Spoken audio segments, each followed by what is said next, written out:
Oh, yeah. Ah, all right. Da, da, da, da, da, da, da, da, da, da, da, da, da, da, da. That's right. We're back. We are back. We are. I was trying not to burp into my microphone. Just do what I do and mute yourself. Or I can just trim it out later. You know, I'm on the laptop. The laptop's older, so it's a little harder. Yeah. Also, I realize I've got the luxury of saying that while I stare at the OBS screen. So, hey! Yeah, exactly. Well, welcome audiences to the weird insanity, neurospice crazy, or at least neurospice on my end, craziness that is us. Mm-hmm. And who are we? We are the Confabulators. I'm Dave. I'm not even gonna try. We almost I noticed. I'm Liz. And I'm E. You know, I was waiting for you two, and then Dave just went right ahead with it. It was like, okay, like, if we line up the time, it'll be fine. But we'll get there. Anyway, so what is our topic?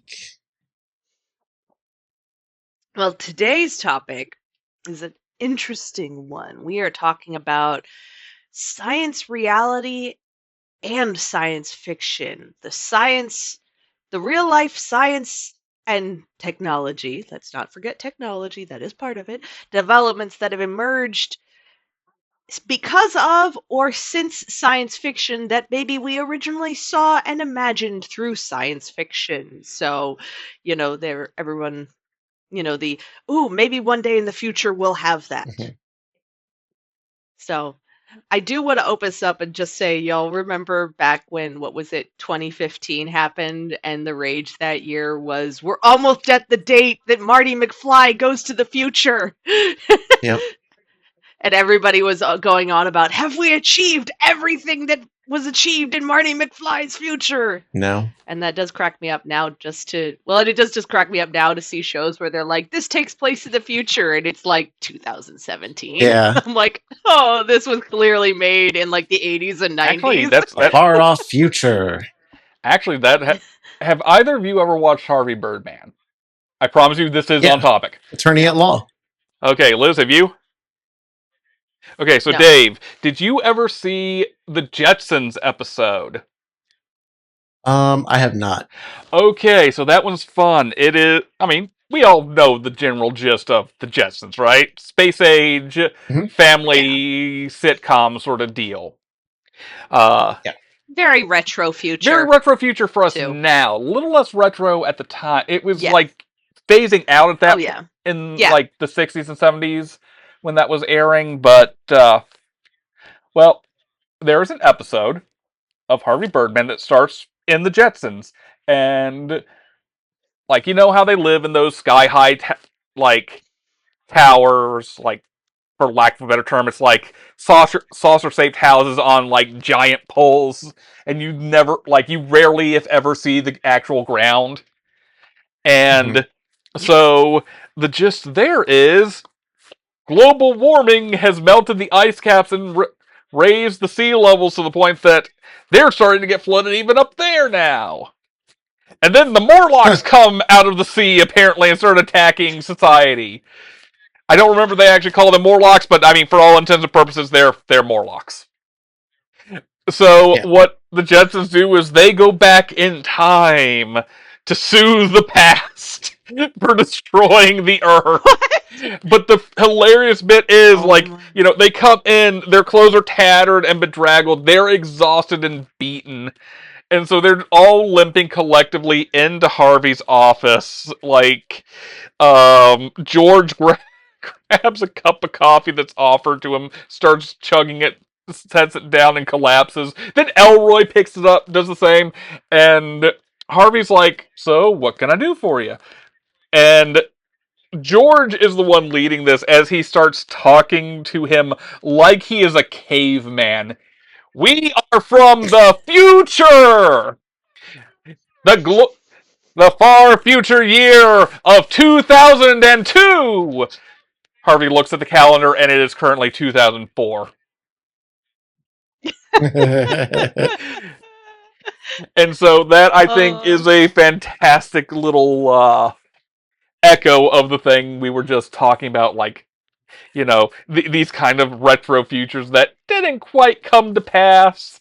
A future where, everything, as George puts it in that bit, where everything runs on sprockets, and our computers, we input them with this high-tech technology of punch cards. That's a little bit like too, like I think South Park did kind of two variations of that, one in earlier seasons and one in later. And the early season one was when they uncover the man from the past, and it's just some guy from 2015 that got frozen in the snow. It's or Mhm. something, or like 2005 or something. I think actually not 2015, but or something. There was just something. They're like, oh, we've got to send him to be with his own people, and they send him to like Iowa because everybody's still living in the 90s there supposedly. And then like the version they did like years and years later was the Terminator style time travel rules where future humans came to the past because the economy is so bad in the future that they're coming to the past to work because they can start savings, and then by the time they get to the future it will be tons of money by the present day's mind, but just enough to survive on by future not world's economy. Yeah. Basically, I was like, okay, that's depressing. It's not quite the same thing. I haven't seen it yet, but I've seen the screen cap going around of uh, on Toei's Tokusatsu block on Sunday mornings right now. They've got a show, Gavan Infinity, and in it they have two of the characters saying the memories of our youth are flooding back. And if you look at the dates of birth for those two actresses, they were born in 2006 and 2008. So it's like, what do you mean memories of your youth? You're still youth. You're 18 and 20. Come on. Yeah, yeah. Well, on that note, I'm going to make an observation of all three of us here being you know, not all exact same generation, but definitely being of all of generations that uniquely were Hmm. positioned, that we were going through our youths during a We were especially, 90s kids I in one would way or say, another. 20, well, in one way or another, but also thinking of the fact that the sort of cognitive holdup that happens because we went from corded phones on walls. Yep. Maybe if you were fancy family, maybe you had a computer, but it was not. It was like the black and orange screen or the black and green screen, Oh, we had a color screen. very this too. Yeah. Well, no, this is before those, like when I was a baby, something, but that you evolve, that like all these things have gone from, we have gone from Hmm. where we started Oh, okay. to where we are now. Okay, you're talking about like Yeah. when we were born, like in the 80s. Okay, I was thinking like your Yeah. our first computer type thing. It's like, No. Oh, and then and again, that's because that people computers weren't such a commodity. Were not a oh yeah. commodity at the time. So I remember we had a computer Hmm. in our house. I think that my dad used, Hmm. but I think it was the nature of his work that we actually had one. But it was like, so I remember the screen that was just two colors. Our computer was a mix of both work and relaxation. That was also back Yeah. when like you had to get your computer. Well, I don't know if everyone had to get their computer made, but we got our computer like deliberately put together by a computer shop at the time. But this was I'm still the assuming that was the point at the time. Yeah, you yeah. weren't just buying kind of like box some assembly Yeah, required. like we would like my friend had a gateway PC for a while, for example, but they got theirs I think later than we got ours. But like I'm thinking like I remember like up in Midlothian as a kid, they had like the Egghead software and like all the shareware you could get there. And I remember like I remember playing OG Doom's shareware. Never got the full game, just played the shareware version over and over and over again. Mainly because I didn't quite understand what I was doing, and so also kept dying a lot. So just keep ramming my head against this at like sub 10 years old over and over again. Yeah, these were, I'm thinking of, I think, really like the text-based adventure Mm-hmm. games, Ooh. like back when it really was just like text-based entry stuff. Because I think we had one of those computers that was probably on the edge of another Mm-hmm. of like the next phases coming in. Because computer I remember using was much more like classic Windows, but Mm-hmm. it is just funny, and I think an interesting perspective for all of us, as you mentioned, but that we've all grown up where we were developing and growing during a period where technology didn't stay the same. Yeah. It Oh dramatically yeah. changed. I mean, when you consider how dramatically it changed in the span of 2 decades, Mm-hmm. really, like I would just say 1990 to 2010, And we Mhm. that's and it's kind of insane how dramatically it has changed. were the generation that Yeah. You know, intuitively understands how a file system works Yep. yes, before they yeah, started hiding those that we're the things. generation. Well, that we're the generation that looks at the save icon and know and could actually tell you that's a floppy Yep. disk and get why it's the save icon, even though universally now so many people probably don't. There are tons of people who just don't even realize that's a floppy disk For my disability and why that's a accommodations thing. in high school, I was using my mother's beaten up old laptop uh, towards the end there, and I was actually turning assignments in to my teachers on floppy disk. I can't do handwriting for like more Yep. than 3 to 5 minutes or my hand dies, so typing was a lifesaver for me. It went like excruciating pain, uh, oral essay, just type it. You can type it. Type it on the computer. It's fine. It's fine. I had a family. I have a family member who had a apraxia, Hmm. dyspraxia, and apraxia, or whatever it was. But Mhm. yeah, they typed in all through like middle and high school as well too, because the computing of like actually physically Hmm. going from brain to hand Hmm. to write was much harder. So, Mm. but yeah, but like and these were in eras where that was an accommodation Hmm. because otherwise everybody wrote things by hand. Hmm. You had handwriting, and now you get people who can't even read cursive now because nobody teaches it anymore. I It's mean, very I strange. have So, mixed feelings on that because even as a child, I loathed cursive so much. Though admittedly part of that was because the only time we ever engaged with cursive was here's how you write cursive.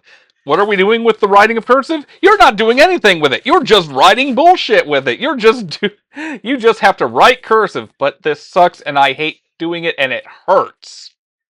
It I mean, physically hurts. I think it's fine for the most part. Like, and what I mean is, if you're using it for something like either, I don't know, for entertainment, or if you want to be somebody who writes letters by hand Hmm. in order, calligraphy type stuff. yeah, or like if you're into snail mail physical letters, which Hmm. there is an art to that, Hmm. right? There is, And I don't yeah. mean simply just the handwriting bit, but Hmm. like there's other pieces to it too.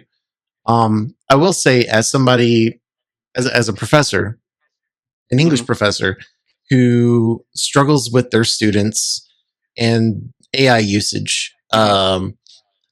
I've had them do essays in class before, Hmm. and Hmm. you know, their handwriting is absolute garbage, Hmm. most of it, Yeah. the mass majority of it, because more and more it's just typing Hmm. now. Yeah. Um, Yeah, they're not used to it, nor do they even have, like you'd say, the stamina for it, Hmm. and you know. I I think that barring medical complications or medical issues, they should still know how to write. They should, Yeah. because you never know when you won't have something to type on around. And There guess was Yeah. what? You time may have to now. put pen to paper. It's an interesting thought. And hey, if any scientists out there who have fields of or looking for research studies in this area, now that I feel like a genius for coming up with this, but that's just me being, whatever. Hmm. I would be curious to know the impact on developmental hand-eye coordination because of these less because on a practical life application side of it, we're not seeing handwriting, cursive, physical handwriting emphasized strongly anymore because everything is typing. But specifically in school, like kids that can't read cursive because they're not being taught it anymore. What I'd be curious of is my hypothesis would be that there are some slight differences in physical hand-eye coordination training that come from working cursive versus printing. And therefore Mhm. it actually, I would assume that there is actually some measure of benefit, regardless of what kind of that, just as a basic fundamental of not so much of do you write cursive good, Mhm. whatever, but is this good training for hand-eye coordination, dexterity, these basic, ways of using our hands. And I'd be curious now, as we've got basically entire generations that have grown up without the emphasis that we grew up with, that what if there is a noticeable difference developmentally in kids, because there is something, I don't know, this is just like I said, someone else, is there a research scientist out there that hears this and wants to run with it? Please do tell me what you find out. Yeah. Because I would be very curious about that, because as you were mentioning it, I was thinking about it. I was like, you know we talk about the importance of like the impacts with people of working with their hands, and even writing cursive and printing, I'm like, that's still Mhm. hand-eye coordination Mhm. and Yeah. dexterity. And even if they didn't want to do hand writing coordination, there's other avenues that one could go, Mhm. such as, for Hmm. example, classical guitar, Mhm. right? Like I've Yeah. started back up on classical guitar and it requires hand-eye coordination, requires both hands, right? Mhm. And at least in the beginning, right? When you're learning and everything like that, you got to coordinate with your eyes and stuff like that as well to make sure that you're getting everything in the right position, et cetera, et cetera. Yeah. Well, I'm thinking, because I thought of that too as a musical instrument, like piano, flute, all of these, you're using your fingers. There's a lot of hand-eye coordination going on with it. But I even just thinking of in kind of some basic fundamentals that don't, like, in terms of like if we were universally teaching it in school, whereas, where handwriting something that's more universally taught baseline. Yeah. And video Because games since also I was gonna help say yeah, with that. hand-eye coordination. Here's something yeah. what I'm curious about. Do you consider touch typing to be hand-eye coordination? What is touch typing? Touch typing is typing without looking at the keyboard. Ah, Oh, um, see, I used to think of touch typing as you weren't typing in the conventional, but it was more I'm pretty sure. you still I I'm typed. pretty sure it's. I would I would qualify it as like hand brain coordination. Because if you're just typing away while not looking, you're not using your eyes, at least in like direct sense. That's Mhm. why I say hand brain coordination. Mhm. Well, see, I I was don't know. always Well, how kind how of taught that it is hand-eye yeah, coordination because it. because it's not, Mhm. but because that it is the eyes, because that hand-eye coordination. I was always taught that hand-eye coordination doesn't necessarily mean that you're looking at your hands Mhm. as much as it's your eyes and your hands. Your hand and your eyes are coordinating together, Yeah. so you're seeing it on Yeah, a screen while your eyes coordinate while your hands coordinate what your eye is visually Yeah. giving you on the screen, which is what I was always taught. Like Though I think it you're pairs right, with Dave. video On a gaming more in a way. exact sense, it is, yeah, but on a more exact sense, it is hand-brain Mhm. coordination, because it really is your eyes are the visual mechanism Mhm. to the brain. yeah. You know what? That's a good point. Yeah, I didn't even think of it that way. Mhm. Yeah, you're right. I mean, you You got pose it. a good question though, because I mean, Oh, I just found when that was invented. By yeah. the way, was Hand eye in coordination. Anyone else? touch typing. Frankie McGurran, a court stenographer in 1888, invented Hmm. it. Which makes sense. Who would Mhm. That makes sense that would be where the whole idea of touch typing Mhm. originates from, because if there's anybody who has to be able to keep up, it's court stenographers. Mhm. And I mean, Yeah. their thing and what goes, the rabbit hole of what a court stenographer actually Mhm. does is insane. I mean, Oh each yeah, stenographer basically has their own language, the devices they're using. It's like, this is yeah. wild. Also, if you've ever wondered why, like for example, on a QWERTY keyboard, why F and J have those little raised bars on them, it's for touch typing, so you can find your way back just by feel if you get slightly Oh, off. I'm gonna laugh and say that was the thing that was the fundamental, the first thing I learned about a keyboard Mhm. when I learned touch typing as a kid. Actually, was the very first thing, is those little things. It's there as an indicator. Mhm. Yeah. Which is why it's Same. funny to me when I have keyboards where it's not very well raised, because it's like, well, this is annoying. I'm trying to find the damn button. I Yeah. also will add that on an element of touch typing, this was on my old gaming keyboard, which I keep in my closet. Mhm.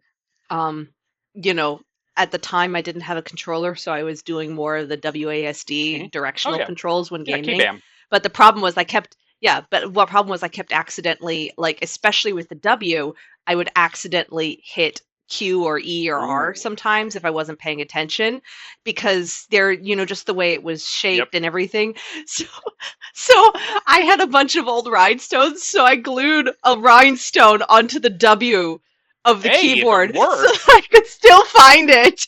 It does. And because that was a half drop keyboard too, it was not a full drop. Mhm. But it just, I was like, I need something. This is so annoying. I could not find the number of times it happened to where I was like, fuck this.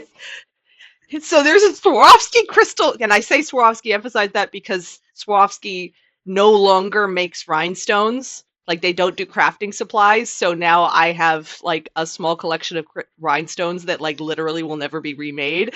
But they used to be the fancy, expensive ones on the market, and I just kind of laughed that I've got this fancy Swarovski crystal on my Nice. keyboard. But I know which key is W. Because it was just every time it'd be like you'd be in the middle of a fight trying to run away or something, and then it'd be like Q, E, what the fuck? Why am I not moving? So, Very cool. my fun little aside there. Back to our discussion of future versus. Hey, we're So laying I the want to ask. foundation. We're laying the foundation. We are. We are. I do want to ask you both, in light of sort of, especially the science fiction we all grew up with versus where we are now. What was a scientific or technological development or invention that you really looked forward to as a kid that was based on something in sci-fi? Like, did you like the hoverboard in Marty McFly's hoverboard sort of thing? Well, I would say probably the classic flying car that we still have not gotten. And the reason is because, I saw it in many, many places. Back to the Future, the Jetsons, so forth and so on. Most sci-fi stuff that I was exposed to had flying cars. And it was phenomenal. I was like, wow, that means that you could go anywhere, you know? And you didn't have to like get a ticket for an airplane. And so I was really excited about that. I mistook what type of ticket you were talking about. And then I just started thinking about FAA regulations. What ticket did you think? Traffic violation. Oh. I have to admit my first thought, but that's just because I live with the impending doom of parking tickets out here. Yeah. So No. It was something where I was like, yeah, this would be awesome. And we never got it. Never. Never got those flying cars. I don't think it I don't think it would be possible. I mean, there are definitely prototypes out there, but a lot of it involves, big wings, and also none of it is practical. None of it is practical for what, like, even if you assume that people could, pass the FAA regulations that would be required to operate in shared public airspace. It's like, if you're curious about that, if you want a light version of that, folks, look at what you have to be competent in for certain types of like drone operation. Bear in mind too that the FAA, and I say this because in my job we have worked with people in the FAA. They don't fuck around. FAA, that there are no, they take their jobs very, very seriously. They are very proud of how well this country, for like the last 10 years or more, I don't even know how long, has stayed ranking in like one of the top, like almost at the top for safety, if not at the very top, in airspace safety, which also means the technology being used on these planes is very, very regulated, very tested. That is why groups like Boeing get nice little kicks come under fire, because at the FAA themselves, they take this shit extremely seriously. Oh, hey, look what happened when we replaced all of our engineers at the top with MBA types. Funny how Yeah. that works. Okay, that Yes, aside. that aside, Yeah. uh, So, E, what's your tech that you looked forward to as a child? mine that I looked forward to as a child, if we're talking strictly sci-fi, because I do have Mhm. one other thing that definitely did come to pass, but was maybe a little less sci-fi because we weren't thinking about it at the time, maybe because of like just how rapidly things developed. But like robots, like as a kid, I loved the Mega Man series. I loved Mega Man X, especially. Like it was the thing that I used to play with my best friend during recess all the time. Not like us like doing our little own Mega Man X adventures. I played X, he played Zero, etc., etc. And Mhm. so, like for years, and I think I've told you guys this before, like it led to like things I wanted to do as a career path before certain issues made themselves known to me, like a shocking inability to remember calculus, where I originally went into university as a mechanical engineering major before I swapped majors to English and then went, oh, I need a job.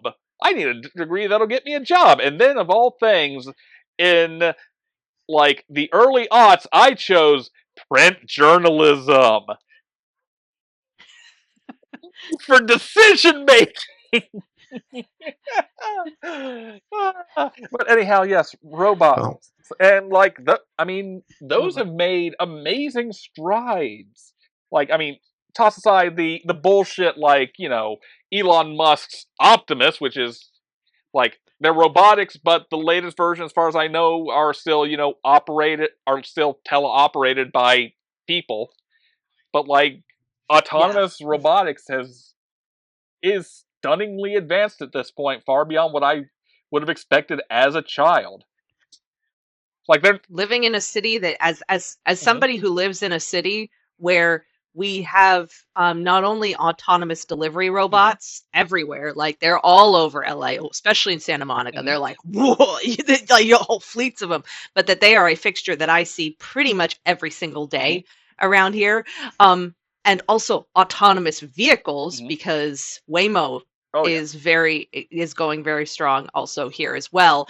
It is a strange, like, sort of it is the easiest Mhm, way to spot people who have not been in a big city that has that or have not been to mhm, Los Angeles because they're so just like, especially at the little delivery vehicles, because it took me mhm. forever to realize the Waymo cars were driverless. Oh I yeah. didn't realize. I thought they were just some little like weird Google Earth thing at first until I read something that said they're driverless. And the next time I saw one, I looked and went, "What the fuck? Yep. There is no driver in there." Because But I'm glad I didn't know that at first because I was already used to them, so it wasn't as scary to realize they didn't have like drivers in they can them. be very hit and miss, and also you can fuck with them very easily, even still at this moment, is my understanding. But like, I mean, when you think about it, like those things getting around is a drop in the bucket compared to like, you know, I'm not as big on the trend of going, ha ha, stupid robot that you kind of see on the internet sometimes when these mhm. humanoid robots have these fails, because the fact that they can do like them fucking up, I can understand, because the thing about a humanoid robot is that is so fucking difficult to get it to ambulate, because bipedal locomotion is fucking insane. Like evolutionarily, like speak to an evolutionary biologist, ask them about human bipedal locomotion and how fucking insane that is in the animal kingdom. It is The ludicrous. importance of your toes to The importance of balance. your toes, the fact that you can balance, period. The fact that when you walk, what you are more technically doing is a controlled fall between footsteps.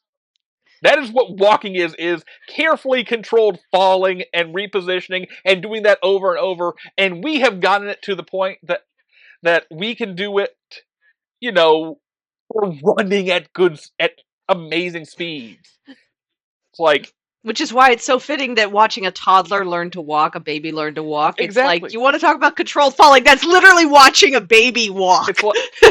like, I mean, like I remember there were the comments like sort of like, big deal, why should we care about like that one robot that won a sprint or something. And my thing was, okay, I get it, we are all very burned out on the insane, like, omnicidal billionaires focus on replacing all of us with machines because they don't have to pay us anymore or think of us, period, if they can do that. But on the other hand, the fact that this thing ran a sprint successfully is kind of technological, just from an engineering standpoint, kind of fucking amazing. Because it means Mhm. we've actually been able now to engineer that bullshit. Hmm. It's, That is it's pretty gnarly when you think about the advanced, like, the actual engineering mechanics that have to go on to make those minute calculations mhm. every single Yeah. nanosecond to, yeah, keep the machine standing on its feet. I've seen the video of the one at one, I think, conference where the robot was Mhm. dancing.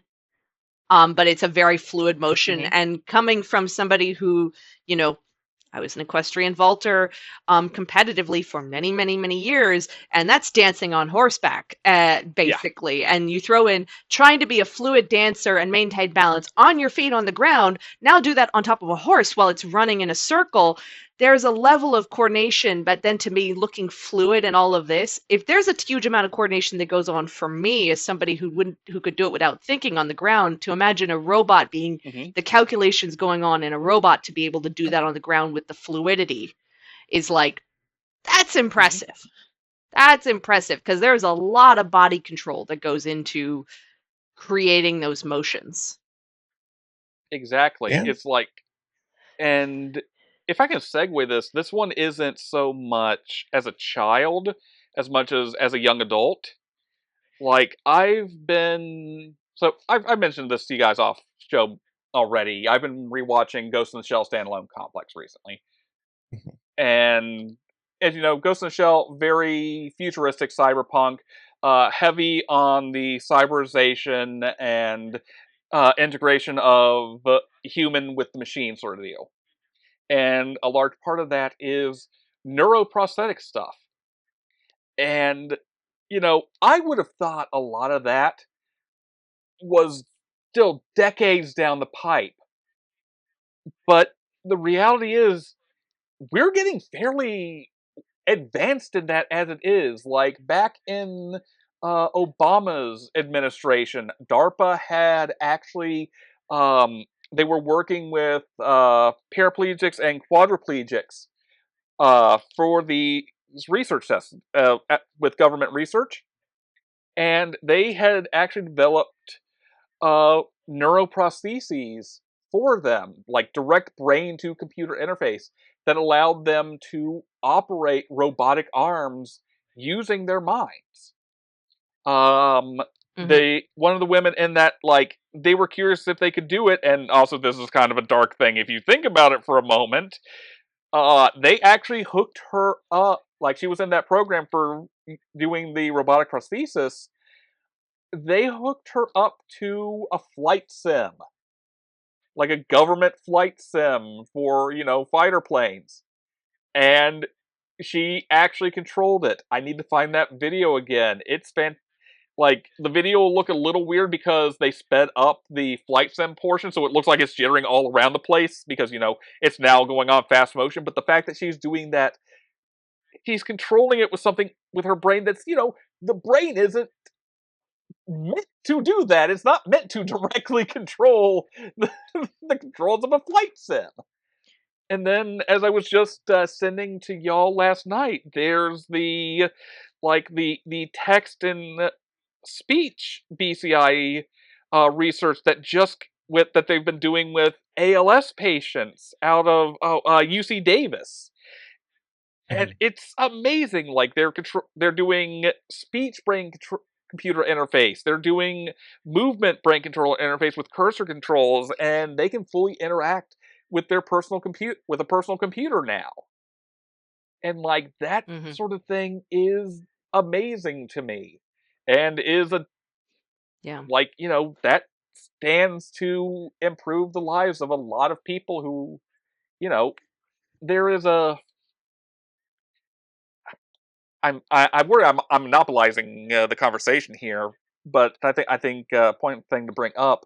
It's like, Dave, you come from tabletop RPG spaces, so you may be familiar with this a little bit, where a lot of cyberpunk games will kind of paint cyberization, which is the adoption of prosthetics into the human body, as a Mhm. dehumanizing thing. In Shadowrun, it lessens your connection with whatever the is the magic of the setting. In the Cyberpunk RPG, like literally titled Cyberpunk, the one that the game from a few years ago was adapting. There's the whole cyber psychosis thing, and there's a significant degree of ableism involved in that mindset. So, God, I've turned my point into a Gordian knot, and now I'm trying to find my way back out of it. Mhm. I guess the point I want to But make is like, mhm, I love that these technologies are advancing and that they have the ability to improve people's lives in ways that they may not have had access to before. hmm. Mm-hmm. Weirdly, Well, I mean, oh, go ahead. Go weirdly, ahead, Dave. Mm-hmm. you reminded me of. I only saw part one Mm-hmm. of Macross Plus, Mm-hmm. where Osamu Dyson Mm-hmm. is in the dogfight with, I think his name is Gould, Yeah, Gold, and I think. Osamu is using more traditional controls and stuff, Yeah, but and Gould Gold is using is direct brain, yeah. yeah, brain to aircraft. Really phenomenal dogfight in that part. Um, Oh yeah, it is Gold. Okay. and yeah, and Gold go a Bowman. it There we go. really, yeah, it really like shows kind of a example of what something like that could be. Yeah. Um, I think like what you've said, your examples, E. Uh, I think that even though we don't necessarily have that as a um, realistic thing now, Mm-hmm. I think that in the near-ish future, Mm-hmm. it could be a real thing. Yeah.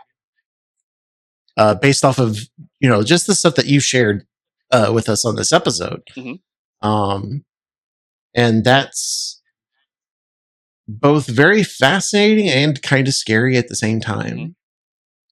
It's Yeah. like just like another anime's example from, like, this came out, when we were kids, or even before some of us on the podcast were born, with the Gundam series. I mean, they have it as, a it's parsed in the 70s and into the 80s. Uh, uh, fascination with the supernatural and psychics and whatnot, but like it pairs up kind of like with the Psychomu systems from the Gundam franchise, where it's like this thing that could be, or that in a way represents an evolution of humanity and our ability to come together and to literally understand each other, being weaponized by the state, because the state doesn't see, like, they don't see the potential for connecting with each other. They see the potential for connecting with a new way to run weapon faster and more efficiently. Mm-hmm. Mm-hmm. And that's, Yeah. And that's where I yep. think you just hit on a fundamental difference between what we see in science fiction and envision for the Oh yeah. future versus what tends to actually happen. Yep. So it's interesting as you guys are going over this. I had to look it up because I couldn't quite remember what they called it, but something you said earlier, E, about cyberpunk just got me Mm-hmm. thinking too of Alistair Mm-hmm. Reynolds, who I hadn't thought of it Revelation before, Space. but really, Revelation Space, the Prefect, pushing ice, Terminal Mhm. World, all of these, a very cyberpunk Mhm. one. Like I hadn't even thought about it, but yeah, very cyberpunk. But specifically the world, the universe that makes up the backdrop to Revelation Space, the Prefect, Mhm. Chasm City, as a whole. There's one group that he cites that comes up in them is the Mhm. Conjoiners, which essentially are your cyberpunk, they're your cybernetics to like an extreme, a much bigger, a greater extreme than society. Mhm. And you mentioned like that in tabletop like gaming and like tabletop RPGs about the whole like there's a disadvantage to it. And it's interesting because his portrayal of the Conjoiners, Mhm. they're looked down on Mhm. societally by a lot of by everybody else. They kind of live there, they sort of are nobody wants to deal with them. They're all apprehensive of the Mhm. Conjoiners because ooh, Conjoiners, they were they became more with Mhm. technology and sort of interfaced with it. It's just an interesting little like thing got me It's thinking it's of. it's an But interesting thing because yeah. it's at this weird intersection when you think about it because of Mhm. like as it stands right now, how expensive this sort of thing is puts it out of the reach of so many. So in that way, it codes as luxury. It codes as a thing that only the rich will occupy. But at the same time, the people who need it the most, or who would want it the most, like I don't want to project this to say like all of you who may be suffering from what we call disabilities need this thing. That's not the thing I'm trying to say. It's language Yeah. sucks sometimes, They, but you know, the ones who maybe stand to gain the most daily practical are benefit, those who are whether or already, not, kind of are already, I mean, not even kind of, are those marginalized by what we refer to as disability, who live in a world yeah, that is not designed around them, which is, yeah, I mean, not yeah, quite the topic of the week, but it is a fascinating thing to like change your perspective to think about what is disability. Disability is essentially just you are operating in a world or a setting that is not designed around you. And like if we yeah. change those designs to be more inclusive, you're not disabled anymore. You can get a again language. Yeah, You're not hampered by the societal constructs exactly. of the ways society and the way the Yeah, infrastructure of society supports your ability to exist exactly. cohesively Yeah. within the Yeah. standard unit. Yeah. Yeah. I get you. I Yeah. get you. So, yeah. Well, and it's interesting because I think of the way, like in other Hmm. shows, like I remember it was something that I didn't think about much with Star Wars at first, but Hmm. then in the show Book of Hmm. Boba Fett, before, regardless of what people think Hmm. of it, they bring in an element of there's this group of young people that he recruits to help him out in his Hmm. cause to kind of get rid of these syndicates that are basically become the syndicate running the Yeah. town. But it's interesting because the group he recruits, they're sort of judged, but they're all, I think they call them cybers in it. They Hmm. basically are all, it's so funny to me because the portrayal of them when you actually watch the show, they come off as the punk tattooed kids from like 80s and Hmm. 90s shows that everybody keeps clear of because they're kind of edgy punk, that group of people seems kind of sketch, and yet all they are is they're basically that, but the difference with them versus society is they've all opted to take on forms of Hmm. cybernetic or prosthetic implants or Yeah. additions. Like, oh yeah, I had my arm removed and replaced with a Yeah. machine, but they've done it optionally. But it's so funny to me because in the show they sort of you first meet them and you're like, I mean, they even have the Yeah. motorcycle like vibe to them, Oh even yeah. though that whole chase scene is the dumbest thing. Like That their chase scene is speeders the that most all look that all unexciting. look like KitchenAid It's like, blenders and mixers. yeah, Yeah. and it is the most unchased scene. That is the slowest It goddamn is. chase scene I have ever seen. There was no thrill to that whatsoever, and they all looked like Power Rangers, which made it look even more ridiculous with the color coordinating. But also like, All that aside, the hilarity mhm. of them still being this element within that universe of here's this group that's still kind of looked at as other because they all opted to give up Yeah. some form of biological aspect of themselves in favor of a machine doing Yeah. it. And it's so funny though because they really directly mirror the impressions people would have of like the groups of punk kids who would also go get tattoos and wear all black and hang out together like under the bridge talking and doing weird. And it's so that to me is also it's a hilarious mirror of the way we treat people that we see as choosing to marginalize themselves because they're part of a more subcultural, niche cultural group, when it's really just like, hey, this kid said, yeah, my human arm's nice, but that arm can do that. I want that arm instead. But it's because in that universe, it's a commodity that you can that you can apparently have a back alley, like, you know, your like little like one-off shop that just happens to do massive neurosurgery on you and replaces limbs. Well, there's two things I want to I think of regarding that, and particularly within the Star Wars aspect.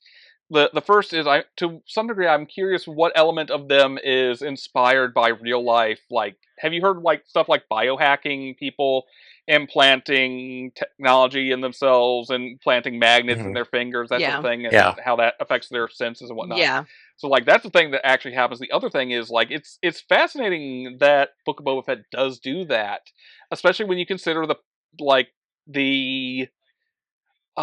like, for lack of a better term, the disability politics of the Star Wars films, where, you know, cyberization is, again, calling back to what we talked about before, is strictly kind of portrayed as this dehumanizing thing. Vader is referred to as being literally more machine than man by Obi-Wan.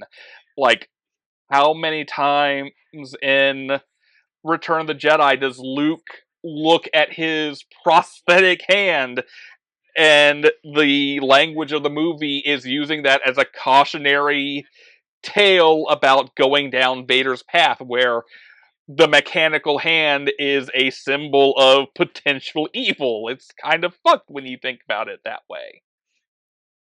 Well, when you look at the fact too that Vader, there's a whole nested level of the universe, and specifically in the Star Wars universe, of that when the Empire takes over, it's also much more strictly, this is the standard. Like, it's a known factor that the Empire essentially was very human-centric, xenophobic, which is why, like, storylines like Thrawn stand out, because in a world where the Empire is basically deliberately saying, no, only humans matter, an alien moving up and becoming a Grand Admiral in the army is kind of a big deal.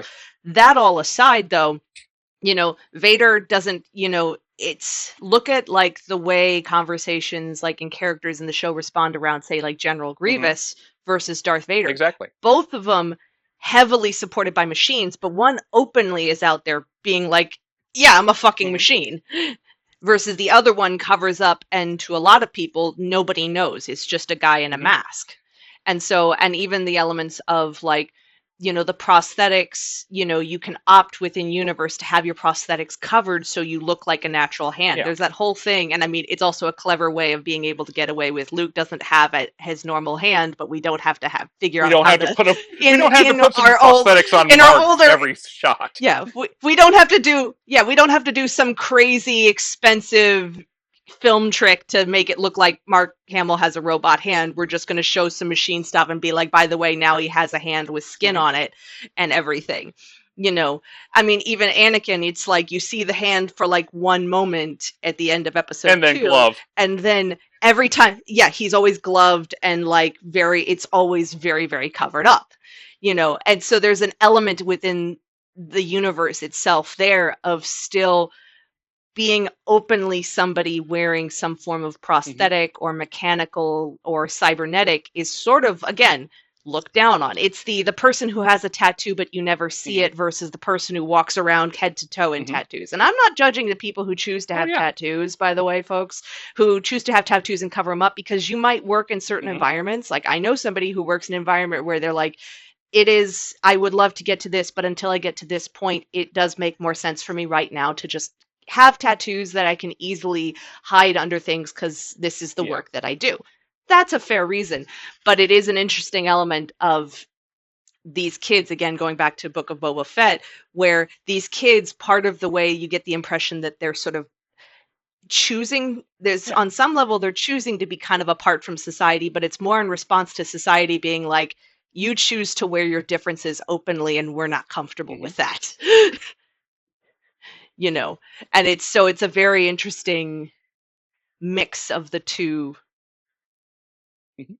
and again still very much mirrors the Yeah. society. I mean, sadly, look at in history what, not even necessarily America, look at where everywhere in the US, in Hmm. Europe, look at what society, a lot of like Western society tended to do with people who were struck with some form of Hmm. physical difference or There is developmental, you know. around the time like Google Glass was becoming a thing, there was a guy, I think these were concurrent anyway. There was that gentleman who was like legally blind, and I don't know if it was. I don't think he was using Google Glass. I think he was using a more experimental medical prosthesis that was giving him like camera vision that was feeding into his optic nerve and whatnot. But because of everything going around with the understandably disapproved reactions to Google Glass, because the way they had designed those things, they were an easy invasion of privacy for people in public spaces. And like this goes Yeah. as well for the smart glasses they're rolling out now that are also, you know, easy invasion of privacy in public spaces sort of deal. As much as that sounds like a paradox Hmm. or a contradiction in terms, but anyhow, we don't have enough time to dwell on that fully. But like he got assaulted, beaten up, and the thing ripped off of him, and it did damage to him. It was a Yeah. horrific event, and like this was a man. They assaulted a man because they misunderstood his literal medical prosthesis that allowed him Yeah. to navigate more readily in a world that was no longer easy for him, just going by what he had in his natural body. Hmm. Yeah. It's the fiction versus fiction when fiction comes up against the Yeah. reality of what we're looking at. I think the three of us have talked about this a little bit in offline of and online Hmm. of like Star Trek and Yeah. AI. Because Star Trek, and one also to just shout out a show that has actually actively had a lot of impact on scientific Hmm. development from all the way from the 1960s show. Hmm. But even, and has also inspired a lot of some scientific development. But one of the other things Hmm. that has critically become something more, something I looked at more in recent years is AI Yeah. in it, like the computers, the holodeck. Hmm. They're using really what is essentially kind of a generative AI by Hmm. our definitions, but they're in a world where the whole attitude of humanity has Hmm. shifted. So the reality is we want Star Trek, but can we realistically have Star Trek if our reality is about capitalistic Exactly. gains and have versus have nots versus the more altruistic of we don't need money, so we're going to expand ourselves as human, and then AI Hmm. becomes a tool for expanding your understanding Hmm. versus it's a tool for me to get ahead. And like when you talk about the holodeck too, like So there's the question like how much is that the computer generating things? Because even in Star Trek, the holodeck is largely portrayed as it's accessing assets that it's not like. I mean, obviously it's generating a hologram, but it's not but it not did not necessarily generate the asset. You have like holodeck programmers who like remember all mhm, the like Julian actually he's got a guy who like straight up authors his like 20th century spy fiction that he keeps doing in the hollow suites and so on and so forth. So it's like even within that setting, like that is stuff that it like people are making it, they just put it in the database and you can and the users can use those to build out from there.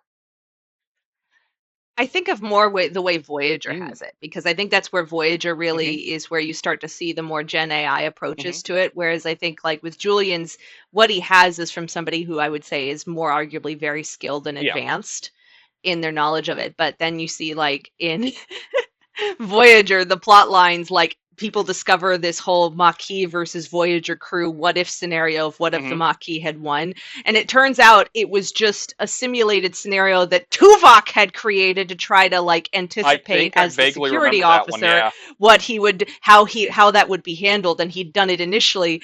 And when you look at it, it's replicated everybody there. I also think of It's like there's it's an a very episode unflattering depiction of that Chakotay, if memory serves, compared to Chakotay. yeah, and that Actual was sort of a Chakotay. why everybody was so well, there was a whole thing of nobody knew who wrote it, so the other mystery in the show is who wrote this program? Who wrote this program? It turns out it's Tuvok, and then Tuvok, reveals that I was just trying to determine like I was running a simulate. It is such a very Tuvok Mhm. answer of I was running a practical simulation of a what if scenario so that I can anticipate how best to deal with it as the security officer. So it's but that the way they treat it a lot of times in that series, there is a lot of computer Mhm. generate this based off of XYZ, which Mhm. in a lot of the ways is still very what Gen Mhm. AI do. It can I does. People can go into Chat GPT and say, give me a picture of this thing or this kind of a person with this kind of person, and I want you to generate it based off of X Mhm. style. And that is something we do see now, or telling it to extrapolate and envision what you think this would look like. And it hit me during the episode when Balana starts telling the computer to generate estimates of what hers and Tom's daughter would look Oh like fuck. in the future, with or without more Klingon DNA, because it's the Oh wait, one where she's my going through her own anxiety of having a Klingon oh yeah. daughter. Oh no, I had a slight hiccup because Balana sounds close enough in my brain to Luxana, and so I started Very yes, very different. different because I started picturing. Wait, I don't remember Luxana generating future images of Troy's older sister if she survived, and I was like, oh, that's sad. No. We're talking about Belana Yes. Torres. Belana Torres and her. So, and I think that's where the show envisions, but again, it's still an element where the show is envisioning it, what it's really showing. I remember watching it recently Mhm. thinking, that's basically Mhm. Gen AI. She is, a lot of times what we're seeing the characters do is they are prompting an AI Mhm. to generate an image based off XYZ. But again, the whole basis of like that universe is based in a world where humanity Mhm. has evolved to where pursuit of higher knowledge outweighs pursuit of They don't have. profit, minus all our discussions about the Ferengi and They all don't of have that. a class of economic billionaire and trillionaire who basically, society bends to every whim to appease, whose clear and open goal is basically, can I get the robot slave to replace all of these icky lower class meat people who want things like a living wage and workplace safety? Mother. Which is what brings about Mhm. also the later discussions within the show with the Doctor's Mhm. evolution of the EMH going from Mhm. being just treated as a Mhm. tool that used AI to then them Mhm. later having discussions of the Doctor being like, I should have personhood of being Mhm. of what there's a like the Yeah. late in the final season when they have several episodes devoted to the concept of confront when they finally are back in touch with Mhm. Starfleet, and these whole elements of the Doctor exists as a Mhm. person. Yes, he's a hologram, but he's a person. And then they find out that like all of his model of EMH are now used as like waste Mhm. reclamation. So they basically are being treated as Yeah. slave labor And by society. like And he's going, but wait, I evolved. and So they bring that issue up in Next Generation with Measure of a Man. Like what's his name? I always forget uh the researcher's name who comes from the starbase and wants to take data back with him and literally wants to take data apart. And that whole episode is like about like, is Data a living being or is he just a machine mimicking? And like Picard's line there in the like, because they actually have a trial about it on the ship with like, because of the regulations, Riker has as XO has to be the prosecutor for it, and Picard is serving as the defense. And like Picard says something along the so, lines, so much "Oh yeah," conflict of interest anyways in there. but I'm like sorry. Picard says something along the lines of like, "Starfleet's mission is to go out and seek new life. Well, there it is," and points at Data, and it's just that has stuck with me for years. And then the first season of Starfleet Picard is you find like they they eventually did make a bunch of like sub Sunian androids and use them as a labor force on Mars. And it's really Well, that becomes that's well, and other than getting into the whole fact getting into that, the plus, but like all of the writing, but the horror story of that is but they still took like Picard's fear came to pass. Is that they the thing that society Federation society did was we made a slave race of androids basically. But it's okay, they're not fully sentient, we think. And this is why I am not mean. This is why when I see the autonomous delivery robots in my neighborhood and they're having difficulty, because of course LA sidewalks are a hot mess and there's people, and so they get confused and sometimes they're like, what am I? And I'm just like, go, and the ones that have names on them, which to me I just kind of find that adorable, I just sort of talk to them like, yeah, go on, Stevie, go on. Also, how to spot the anime fans who've named some of those. One definitely rolled past me and I looked over and it said, Hinata is on a delivery. And I'm just like, really? They have fun naming those. But that is all to say that I'm nice to the autonomous bots because they're just trying to do what they're programmed to do. And I don't want them coming for me when they rise up. I mean, it does raise humanity. A fascinating question with the people who think that, like, that ChatGPT is literally alive, and like how? Yeah. Okay, so you think ChatGPT is alive? Okay, we'll deal with that one in a minute, and the issues there. More pressing issue I'd like to ask about what this has raised is why are you okay then using something you think is sentient essentially as your unpaid servant labor? As your it's like yeah. It's if I can get from point A to point D without having to go through points B and C, so I get there faster, who gives a fuck? Like they're sentient enough at a line where they care about it, but it's not sentient enough that they won't make it do what they want it to. Yeah. And now that we've gotten so far, I don't know. Well, Sly's still on topic. We're not off topic, but we have definitely gone down one particular. We're definitely down a rabbit hole right now.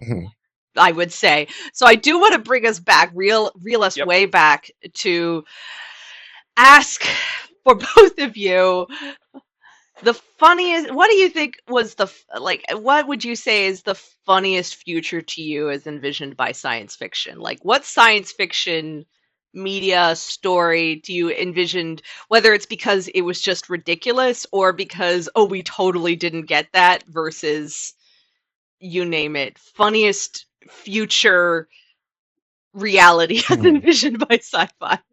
Why don't you take that one, E? I gotta think. Well, it's not so much funny, but it is fascinating. Again, like I said before, I've been rewatching a lot of standalone Complex, Ghost in the Shell. I will add, there's another. I have another half of another most something else. So this one strictly is funniest. So funniest that we never got. Like, I'm not sure if it's not really funny, haha, but it does amuse me.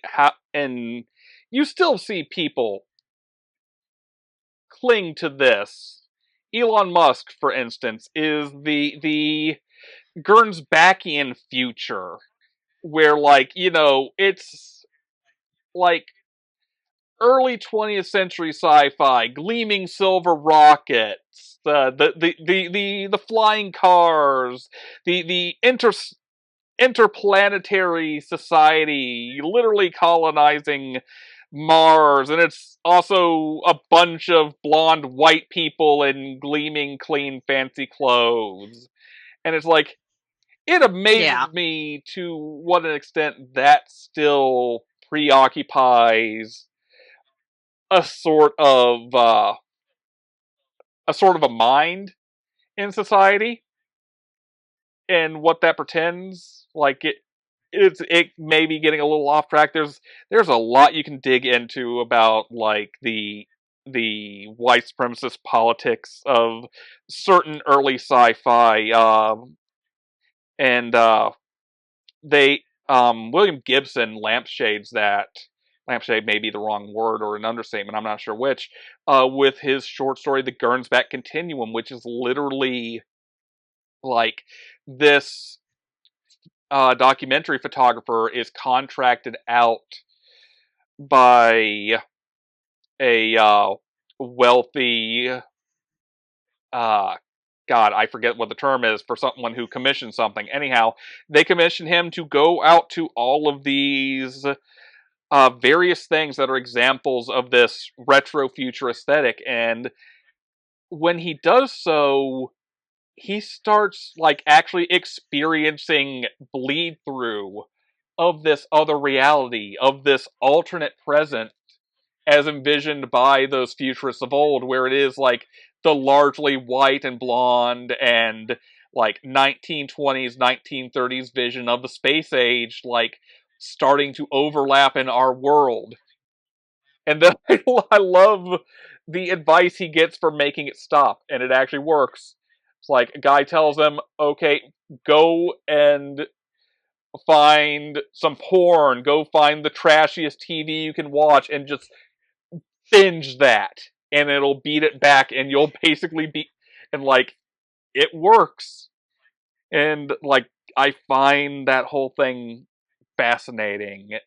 Especially, like you consider the socio-political implications of what would that world actually be like, and what would it have taken to make that world as envisioned. Like in a similar way, like going back to Star Trek, Far Beyond the Stars. Like, remember what the crux, like in the flashback to like the 1930s, uh, portions of that where Cisco is Benny, and the everyone he knows are his fellows at the Sci-Fi magazine. Odo is the editor at the magazine. The thing that tips the delicate social situation there is he wrote a story about a black captain. And you think about, like, the publisher wouldn't allow it because it showed a Mm-hmm. black man invested with authority and power, and they could not handle it. And like that, there is a similar comic. I forget if it had publication issues or not, where like there was a Federation like society in the future, and they send out uh surveyors to these planets to see if they're ready to enter into the alliance and whatnot, and they go to this one world, and it's a society entirely of robots, but it's an apartheid society, and like he presses them on it and like, well, that's just the way it is here. We make them for this purpose, and they can't. Well, then why would they want to leave their allotted place in life, and so on and so forth? And he basically tells them like, listen, man, it's gonna be tough for you to get in unless you change this, because we don't go with that. And like the final reveal is when he gets into his ship and starts heading back, like we see that he's a black man. And like, I mean, it's like it's very much, I know writers who use subtext and they're cowards, but it's also a story where, you know, it works all the better that it isn't subtext, that it is all text there, because some shit you gotta confront right up front, you know? Mhm. Mm-hmm. Yeah. Mhm. So, Dave, for you, do you have some thoughts on the funniest future as envisioned by science Um, fiction? I think the closest to that, and it runs a little similar with some of the stuff that we're seeing kind of now, is read Mars, the book Red Mars trilogy. Mhm. Mainly because, as far as I've gotten in it, it's basically about 100 scientists who were put through severe amounts of training in preparation of going to Mars to be the first colony of Mars. Um, if I remember right, there wasn't any like lunar base or anything like that, Mhm. but I could be wrong. That said, they go and you find out like 1/3 of them is U.S. Scientists, 1/3 is Russian scientists, and then 1/3 is everyone else, scientist wise. Um, and as they're flying, there's like this major event that happens, like a solar flare, and the radiation is going to catch them. So they have to like go into a specific area in order to protect themselves. Because throughout the trip, as they've been flying through space, they've kind of just stuck to um, clicks. They've had little clicks, right? Like horticulture click, um, you know, little things like that, right? And they couldn't figure out like a solution for that, because people would just go to their job or whatever, and bam, click, right? Mhm. Um, so Mhm. this solar flare radiation forces them into basically a big capsule, for lack of a better term. Um, and you find out not only are people just like fucking each other, Mhm. but you find out that all of them lied on the tests in order to get in. And not only that, but one of the scientists managed to sneak another passenger on board. Mm. Um, and like it just gets really like the discussion that happens, especially in that scene, is just really wild. Like people with different opinions and thoughts. And one of them, because everybody there is representing different countries and stuff like that. And one of them, the same one who's kind of pointing out a couple things here and there, says, "Well, Earth is all the way back there. What do we care what they do or what they say?" And it gets everybody to stop. And wheels are starting to turn, and people who are in leadership positions on board, because there's like 2 or 3 designated quote unquote leaders, Mhm. um, are now having to figure this whole thing out.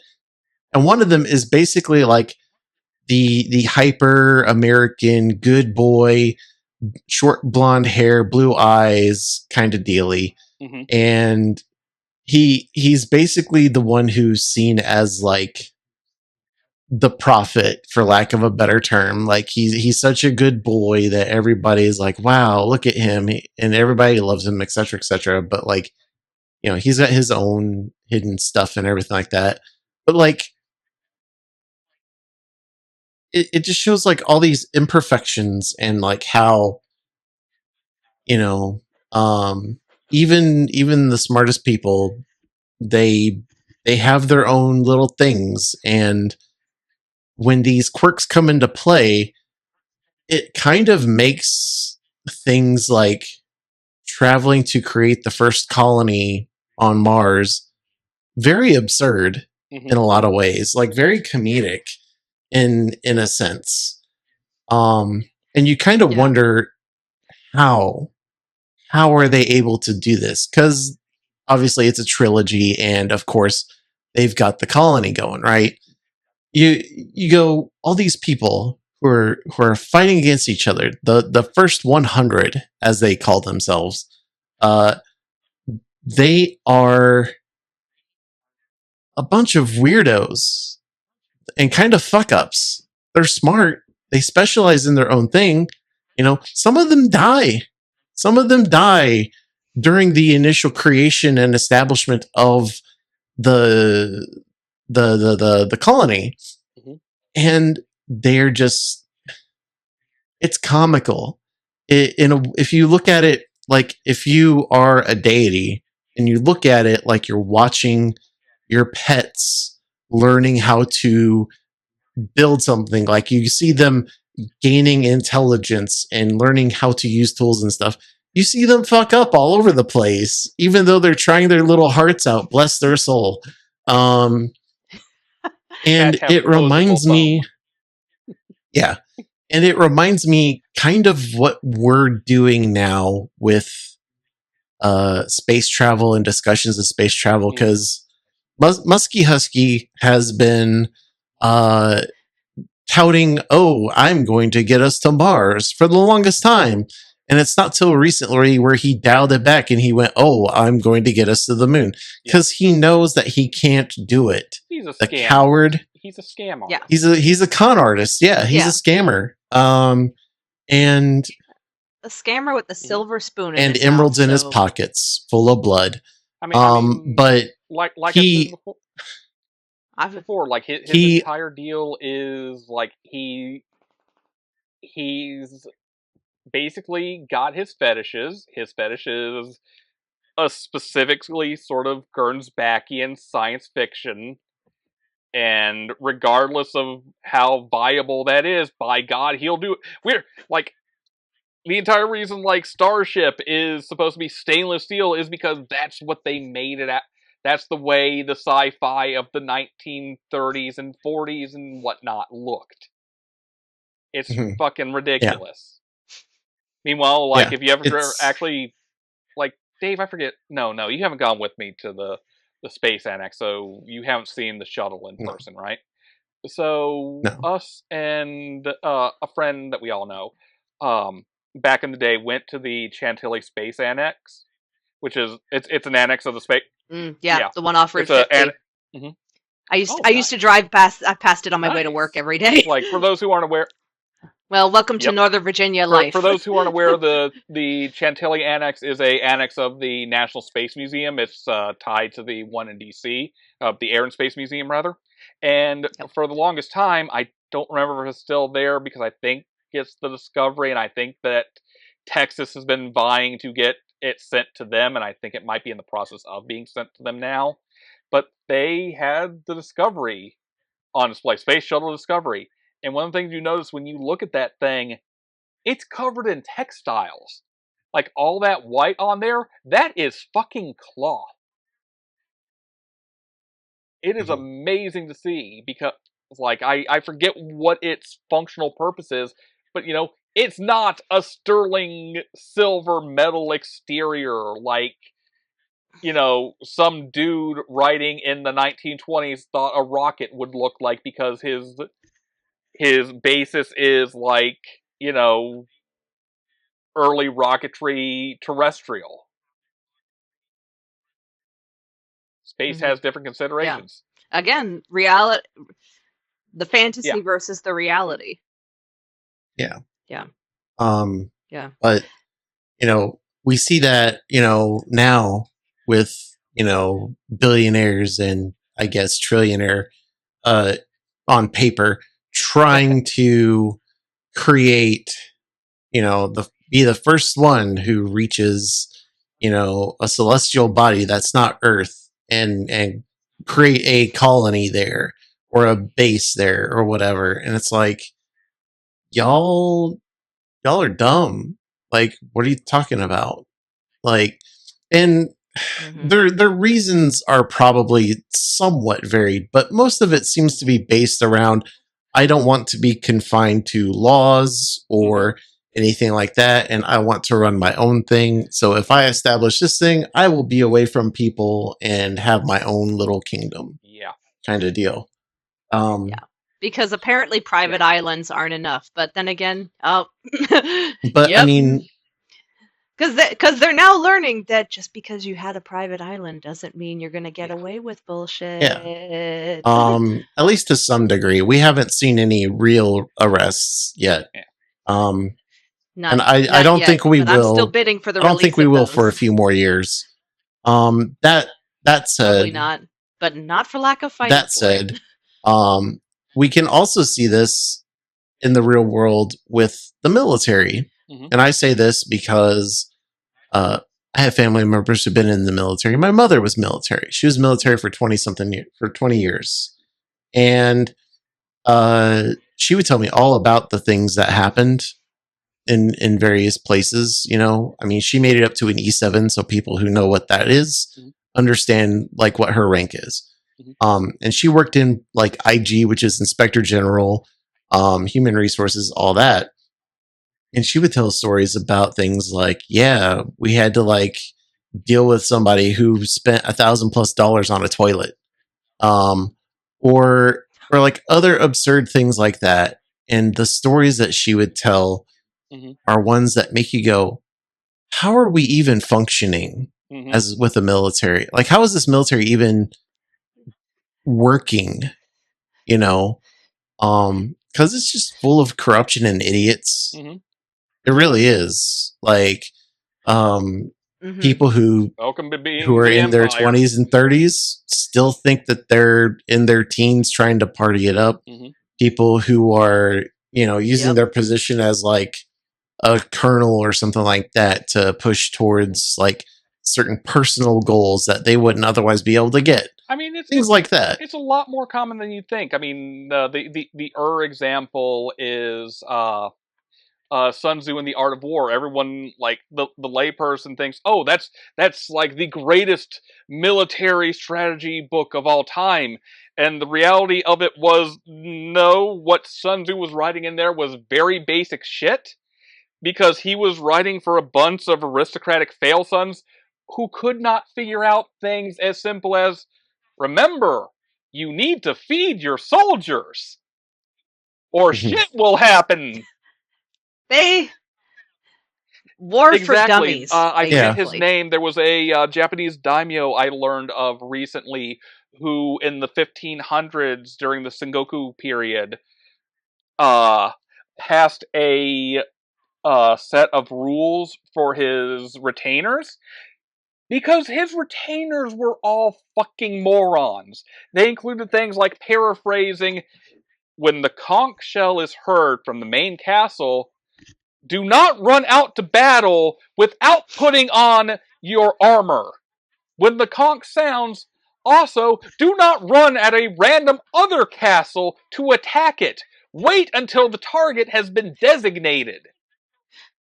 And also, various rules about, Yeah. please do not turn your petty fights between the families in the clan, into literal blood feuds. We are literally surrounded on all sides by enemies right now. We do not want to die because you decided to spend your forces murdering each other before the people trying to conquer our territory came to take it over. So, Yeah. But then there's reality of the art of war is really the art of trying to manage a group of yep. Yeah. toddlers who are all hungry with full diapers and need a Yeah. It timeout. turns out the big So, problem is when you you know, give people enough power and no responsibility, they turn into fucking morons. yeah. So Yep. that's my little tidbit. Yep. Yeah, yeah. Well, I want to kind of turn us Mm-hmm. to something else that I found kind of coming up in my mind with this is, we've talked about scientific developments that like, Mm-hmm. were envisioned versus what we're seeing now with it. I'm curious too of, and maybe this is just an observation of a fascinating pattern to me of the way science fiction has had real immediate impacts on actual Mm-hmm. science and development. And like, things that I refer to that occur to me, that one, this isn't really science fiction, but at a most basic level, Mm-hmm. the show ER had a huge impact, and I, especially in light of the pit and its success, and of course Noah Wiley, who, first episode of ER and was there for however many years in that, of people who actually work in the medical field now who have straight up said, I was inspired by watching ER Oh, as a Gesundheit kid. puppy. Look also I heard at, dog sneeze. yeah, yes, he sneezed. Yeah. Other impacts of when Jurassic Park the movie came out, you saw a huge rise in students applying to go into paleontology fields or paleontology adjacent fields, but going into those research fields in higher education. When Mm-hmm. CSI took place, you saw a surge in students and applications and interest expressed in Mm-hmm. forensic science and forensic chemistry and all of chemistry and all of those fields. In fact, my roommate was a double major Mm-hmm. forensics and chemistry. And that's, to me, it's an interesting impact of, on a more positive end, of the ability of science fiction to, yes, it's Mm-hmm. romanticizing these fields, but to romanticize them in the way that people do take them up as genuine fields of study, regardless of what the Mm-hmm. reality ends up being. Let's be real. I think we can all factually say that you become a paleontologist, you're not going to get chased by a T Rex in a jungle. I'm not? Let's be real. You know, nah. Well, shit, what did I buy this But high-powered rifle people for? still inspired to go look into, yeah. But there are still people who are inspired and have made careers in, like, paleontology, archaeology, even, frankly, Indiana Jones' impact on archaeology, and the Mummy and their impacts also on archaeology and Egyptology, and the impacts that these series, and I know some of these aren't strictly science fiction, but still have had for Mm-hmm. science as a result. And that direct tie-in of science, as much as I say, and I say this very generally and trying not to be accusatory here, of science as it's being, no, no, no, we are not that, we are not that. And yet I think that field, and yet I think science and scientific development owes a lot to the imagination of science fiction. I mean, Thoughts? it's practically a truism at this point. How many people have gone into science because of Star Trek, for example? Like, Hmm. um, I forget how many may have gone into it from the thing I was recently. I watched the well, old. It's from the mid aughts or so. Documentary. I forget what it's called. It was about Star Trek tech, real life technology. You can find it on YouTube if you look for it.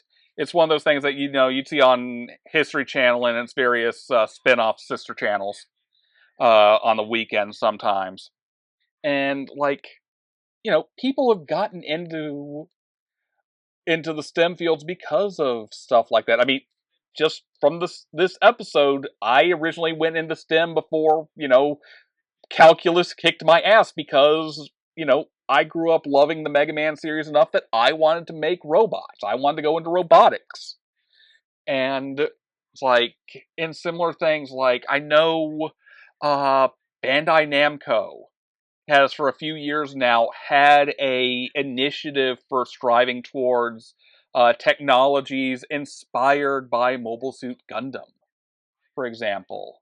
I'm trying to find it again at the moment. I might not find it during this episode's recording, but they had the Gundam Open Innovation, which cites itself as being a program implemented from 2021 to 2025 that aims to realize future dreams and hopes by combining Gundam and future technologies to address sustainable themes of future society.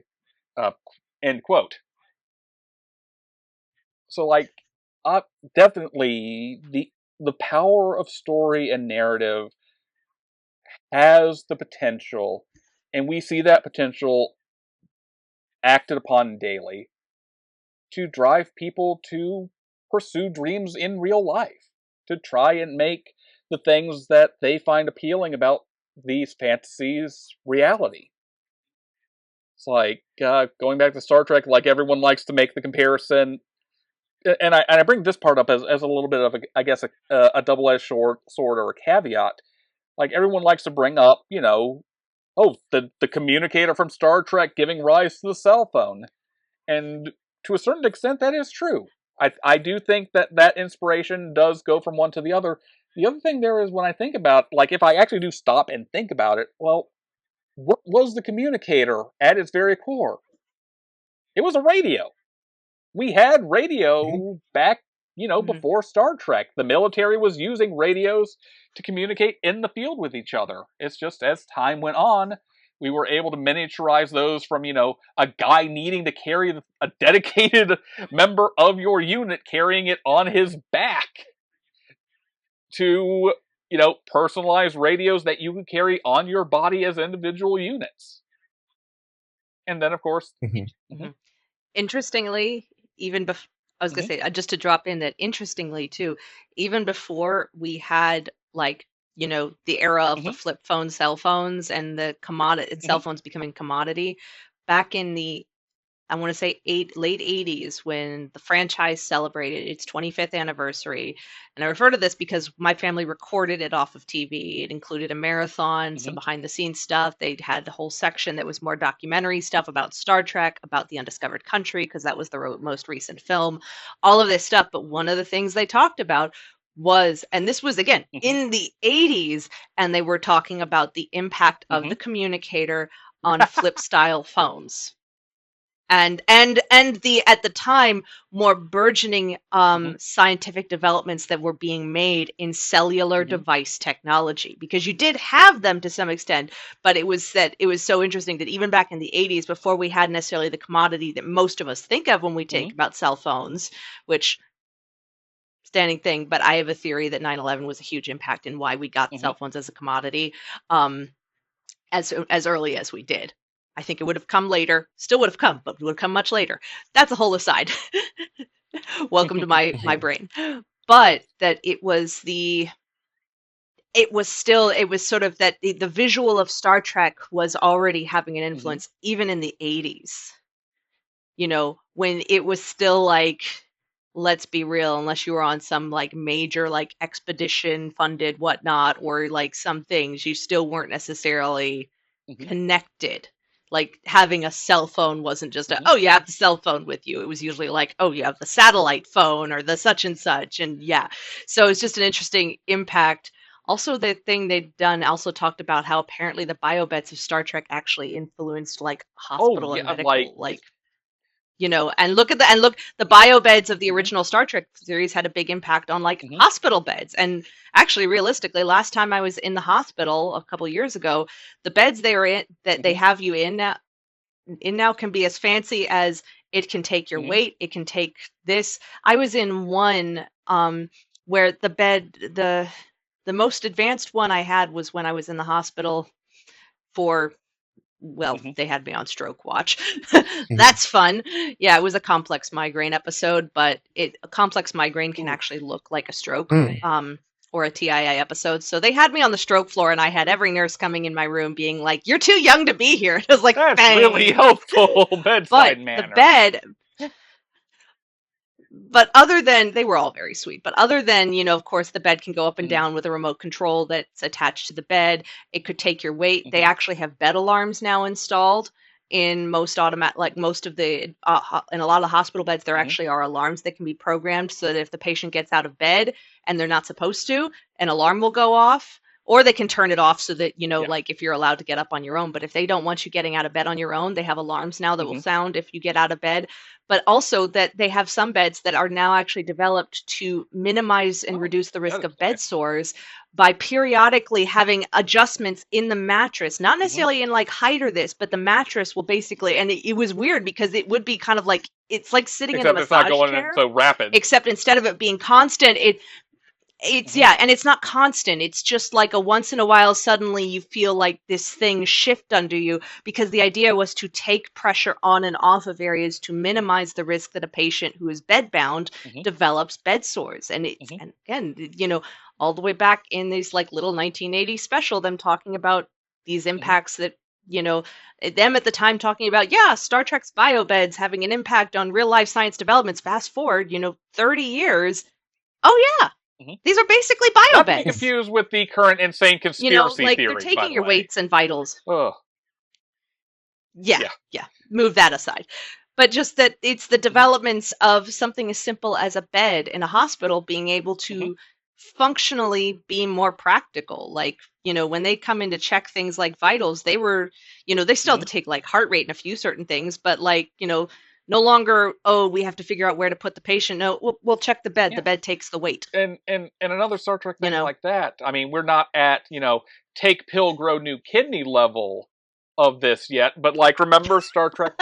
The, The doctor gave me a yeah, pill I and mean, I grew a new like, kidney. The doctor gave me a pill. I love that. I love that and little like, old lady. remember how disgusted McCoy is at, like, he refers to 20th century surgery as barbarism because of like how far they've come in like non-invasive methods. And like, you know, we're not at the stage where, you know, you can take a pill and grow a new kidney, if that's even a thing that is remotely possible. I doubt it.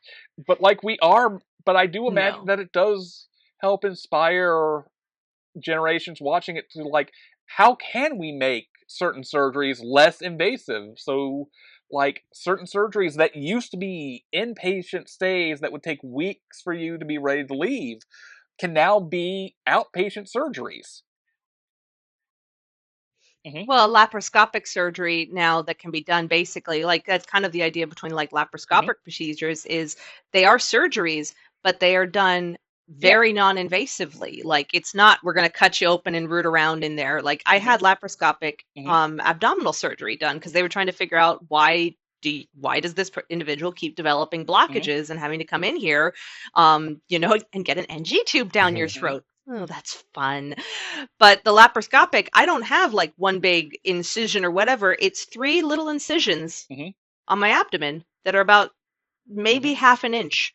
And that's all it was. And there was really no recovery. It was just like, oh, I'm a little sore because obviously, but because it really is Mm-hmm. just now we can make a tiny incision and Mm-hmm. use a camera and we can go in and look around and do all this stuff with the technology. We can go in and do a lot less Mm-hmm. trauma to the body and still get Exactly. what we need to do. And that's a Mm-hmm. huge advancement. On the darker side of things, the image that just popped into my mind. It's like, I forget if they had a scene. I think they do have a scene like this in there. Dave, do you remember a scene in Total Recall? And Liz, you watched it recently, so maybe you might remember this. An X-ray machine Yes. or X-ray Mhm. wall. Yeah. So Yes, like, I mean, yes, on the yeah. darker side of things, you know, you've always got in the sci-fi, like, there's the active X-ray wall showing, you know, down to the skeleton and whatnot. And then you think about like the scanners the TSA has, and like, remember when all of us were growing up in the midst of like the beginnings of the War on Terror, and they were just starting to roll those things out, and like, Yeah. the issue was, hey, this thing's showing the guards your junk. Yeah. They were making fun of people and Hmm. Yep. everything. Yeah. And it's the side that we don't get in science fiction necessarily, a lot of times, which is what Hmm. societally would have to take place for it to be accepted in the Yeah. way that it is. Or what's it like again, go like lean back to the Star Trek thing, my Star Trek observation of, envision, I see a lot of these tech billionaires probably are looking at like the holodecks and Hmm. AI and Star Trek and being like, yeah, I want that. And I'm sitting there going, you're never going to have, and in my feeling is Hmm. you're never going to have that as long as this is about you Yeah. gaining more money and wealth. Yeah. Because, and Picard summarizes it perfectly in First Contact when she goes, this must cost a fortune. And he's like, The money's not a economics of the thing future are somewhat for different. him. Yeah, but it's an interesting intricacy, which I think is one of the fundamental Hmm. divides between science fiction development, science fiction Hmm. imagining of futures versus what develops. It doesn't mean we Hmm. don't get those developments, but what we do encounter now is what it actually takes to make Yeah. those developments possible. Dave, you mentioned at the beginning flying Hmm. cars, and I have to take a moment because the crack up I have now as an adult as the at the possible prospect of flying cars is, oh, the nightmare of Yep. the sky that it Hmm. would become, the Well, clusterfuck.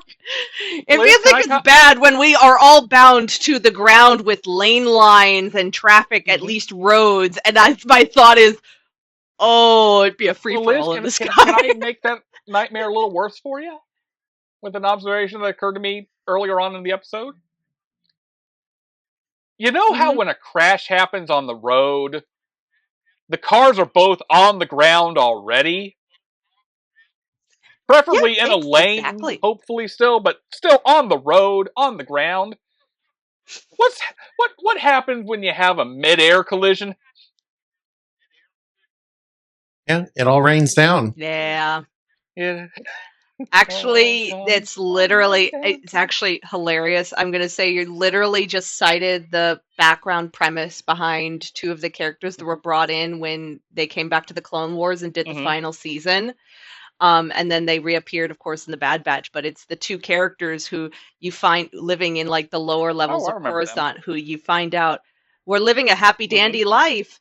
Um, and then the Jedi were Yep. chasing Xeno or whatever the Hutt, and in the process of trying to capture him, a ship crashed Yep. a ship or had some sort of thing with midair with a ship, and it literally and it was a beautiful acknowledgement of the fact that that caused a huge amount of Yep. damage. It killed these girls' parents, and now they resent the Jedi because the Jedi were just like the will of the Force, blah Yep. blah blah, and they're like, your fucking sky chase Mm-hmm. got our parents killed in our own home, and we were minding our own It's like fucking I business. still need to read the Darth Vader comics myself, but I've been listening to A More Civilized Age lately and they're going over those now, and they talk about Dr. Offred's character and a similar thing there, where it's like, you know, why would someone be a true believer in all this Empire shit? And because, like, from Afra during the war, like, she firsthand knows the chaos and disorder and threat that comes from having a lack of order during that war. Like, she talks about, like, Mm-hmm. some folks came to her town and tried to take over and kill some folks in the chaos, in the midst of all the chaos going on. And if memory serves, I think talks about, like, and what did she do? She went out, got a gun, and killed him. It's like her family didn't die because she went out and restored order her own way. A little digression there, but just what Mm-hmm. that reminded me of as well. But I think, Yeah. But yeah, Dave, that was what I was thinking of though, was the absolute I maybe it's because I live in Los mm-hmm. Angeles, I You look live at in flying traffic cars hell. and I'm like, actually, LA's, and I will say this, LA traffic is bad objectively, but I would where I really Mm-hmm. wouldn't want it is Mm. in DC. Mhm. And I will say I will take LA over DC and Northern Virginia and the whole metropolitan area that includes that corner of Maryland and that part of Virginia that all feeds into DC. I would absolutely take Los Angeles over those any day of the Okay, fucking the question I have to week. ask for you then, with our shared experience, DC versus Richmond, or not DC versus LA versus Richmond traffic. Um, it's been a long time since I've had, but Richmond by Mm-hmm. extension is just it's still akin to Mm. DC. But that's because, yeah, I mean, there's a reason my gag for years has been it's not Virginia is for lovers. Virginia is for repressed road rage. Merging Mhm. is And it's fun. because of all this stuff that now, and see, as the Northern Mm-hmm. Virginia area, what is kind of considered part of it has Mm-hmm. expanded over the years. Richmond feeds into that. Also, Yep. university town, VCU takes up a huge part of it, Oh yeah. which means you end up again with the same kind of different experiences Mm-hmm. coming into Richmond that you do Mm. in DC. Now, DC, it's even bigger because you've got Mm-hmm. diplomats, this, XYZ, but you still in Richmond end up with a wide range. Like when I was in university there and one year and we had snow and I lived off campus by a Oh god, mile, snow. I didn't drive into campus during that snow because I didn't trust any of the Oh drivers out on god. the roads because I'm like, there are going to be a ton of students who've never driven in snow before. And I'm not going to trust this. I'm going to walk to campus. So I Virginians lose walked, their mind you. mind in the snow. I will freely admit this. And I think that's but I think that's collectively something that also is kind of carried down from Mm-hmm. Nova too, where you get this where, my thing I tell everybody about, Voidwalkers. Yes, we're getting a little side quest about Virginia and driving. Northern Virginia is a massively diverse area because of DC being right there. You Mm-hmm. have got people who were raised in Virginia, who've grown up in Virginia, but they may have grown up Mm-hmm. elsewhere in Virginia.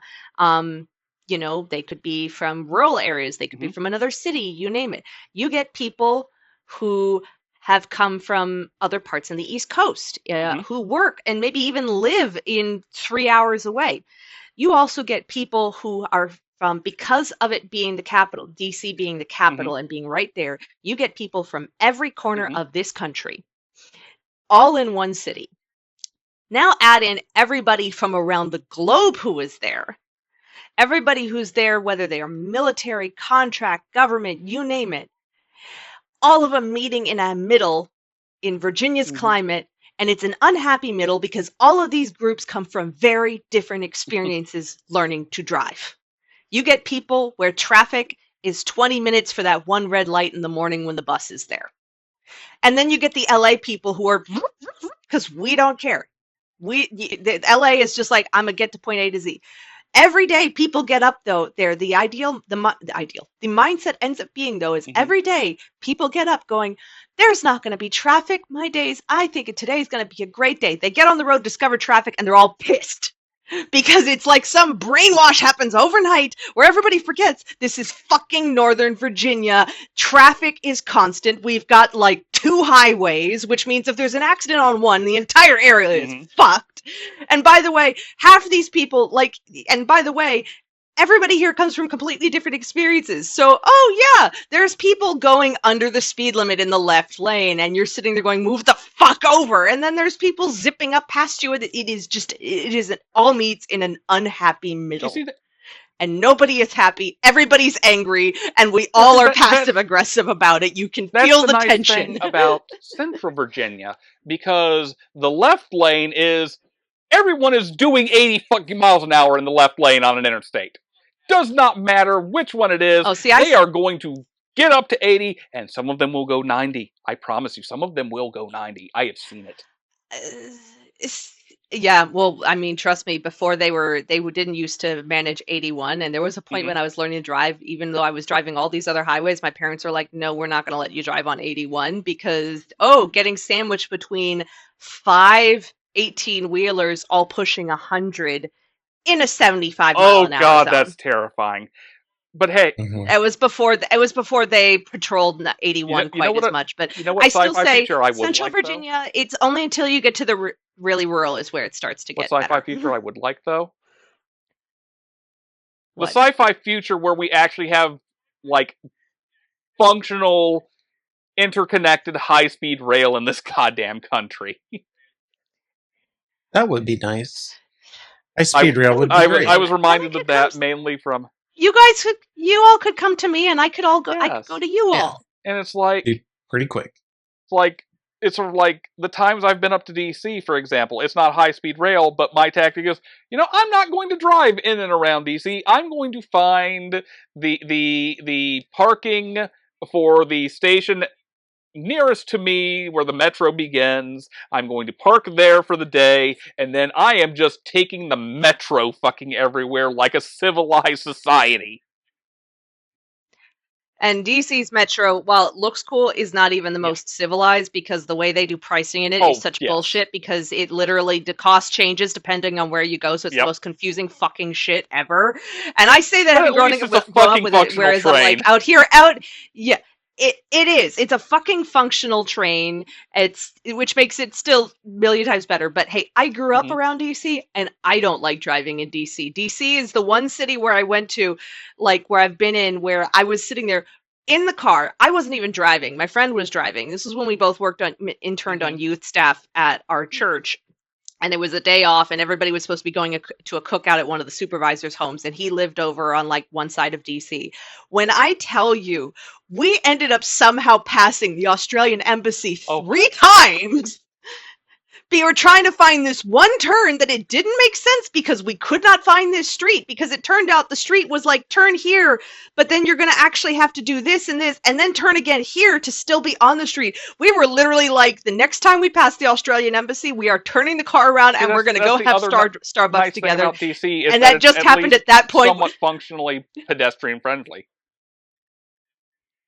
Yeah, well, this was coming from, like, we were in DC driving, but yeah. No, and here's the thing. We probably would have done that too, except that somehow we got to another light. We were Oh, still God. so lost and confused. And then I turned and I looked in the car went next to us and went, wait, that's so-and-so. And it was one of our colleagues from the staff. And we literally rolled down the window and we're like, dude, you're going to, yeah, we're following you.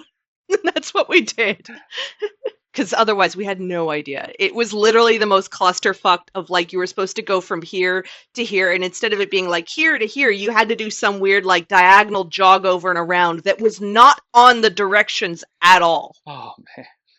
Like, it was so, again, by the third time we passed the Australian embassy, she and I are looking at each other going, we do this a fourth time, we're going to Starbucks. And we're just saying, fuck all. But then we got there and it was fine. Mhm.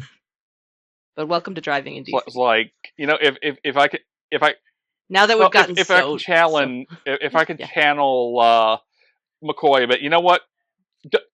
I don't need this conflabbed transporter machine disassembling all my molecules. Just give me a train. I just want a train. I can get places on a train. I can sit down and enjoy the ride. Just give me the Shinkansen. There we go. There we go. I was gonna say trains are fun. I Galaxy recently Express discovered I can easily take the train all the way. I can take the train all the way into Anaheim Mhm. from here. Journey to the So stars. Now that I love I've it. butchered some Go, I go there.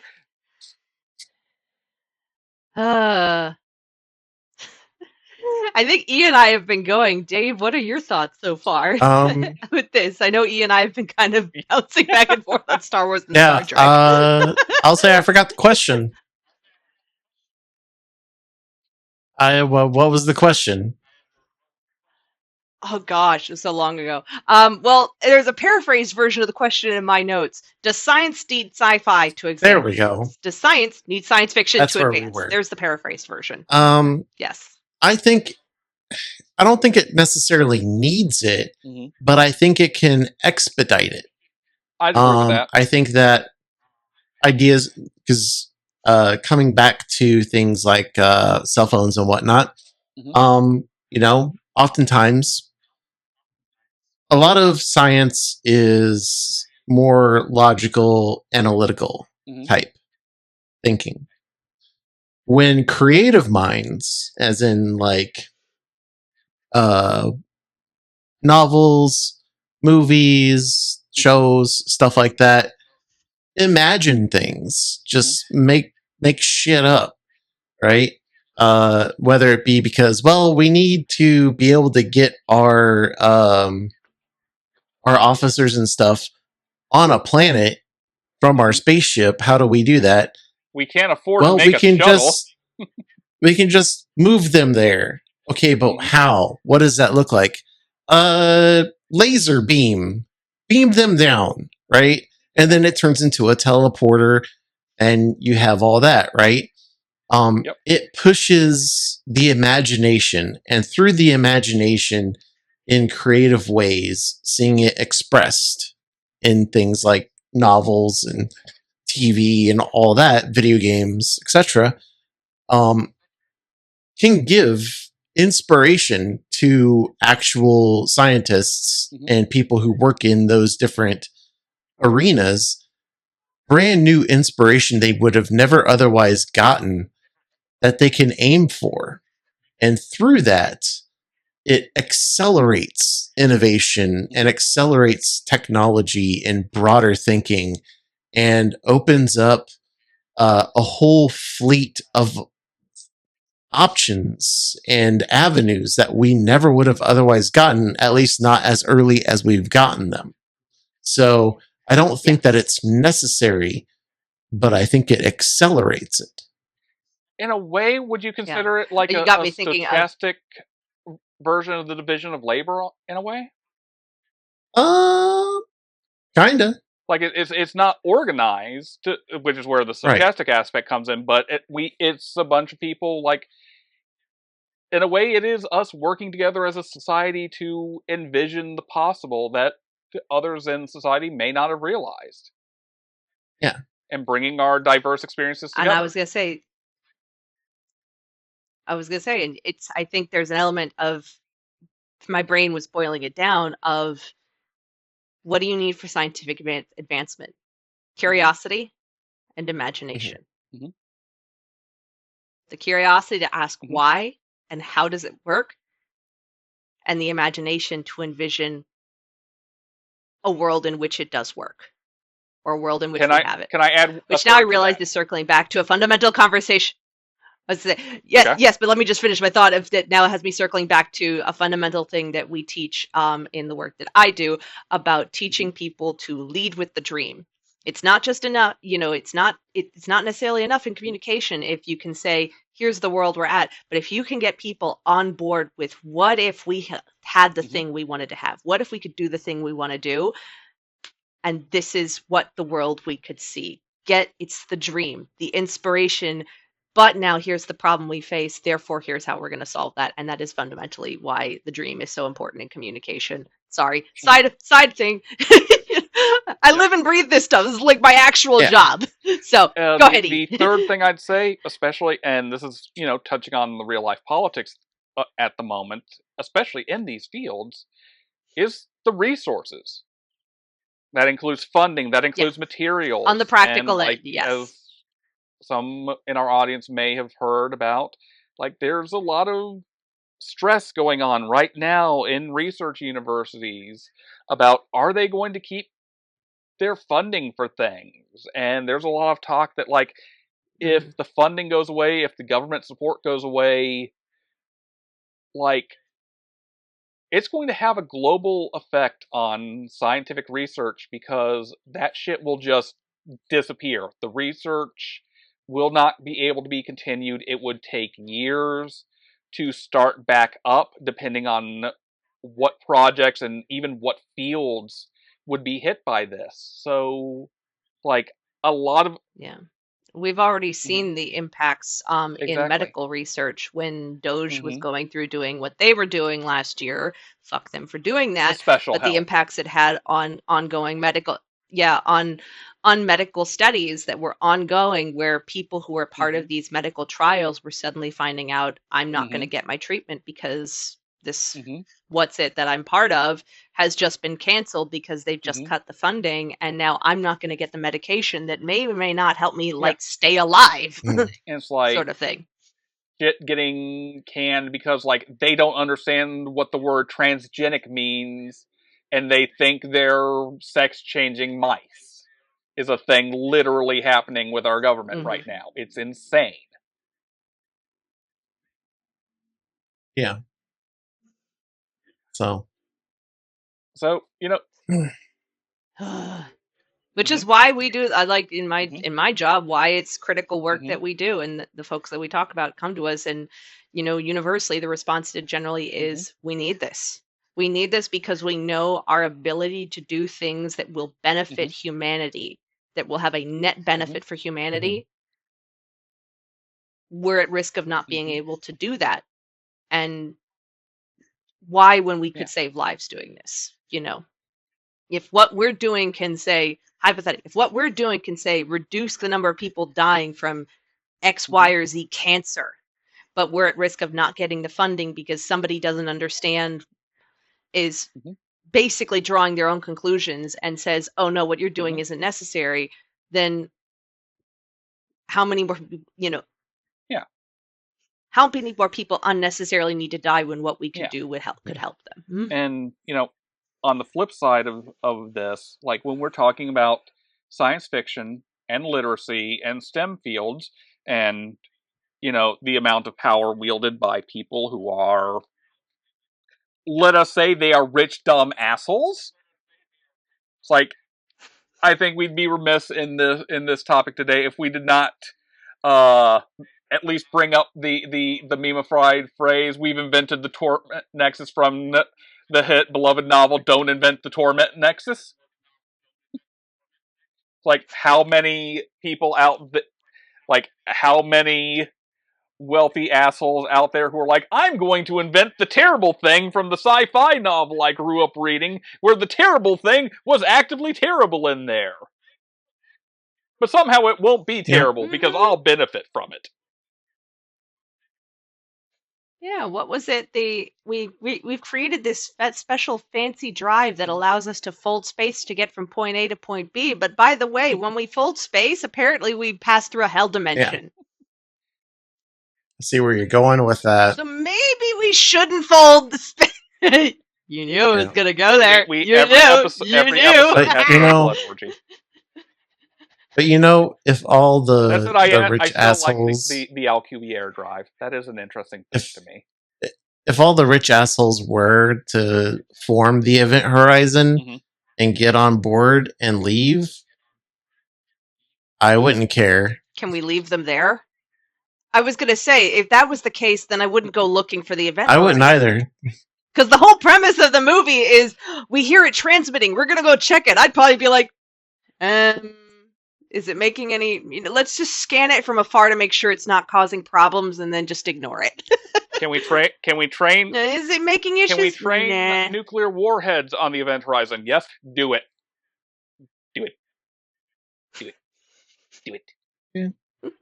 So But yeah, well, I mean, it's just going to point to a thing that when it comes to science fiction versus science fact and scientific development, your scientists were so obsessed with what they could do that they didn't stop to ask if they should. And that's the other side of science fiction to science development. I think it's important, but again, there are certain things that we go, do we need Remember, that? folks. Do we need that? Even folks in STEM need the humanities. yeah. Yup. Humanities are important. Humanities are important. Humanities are fucking important. And what I'd say goes back to what we've been talking about. Let's just be real. It's Jurassic Park I'm referring to, for Voidwalkers out there.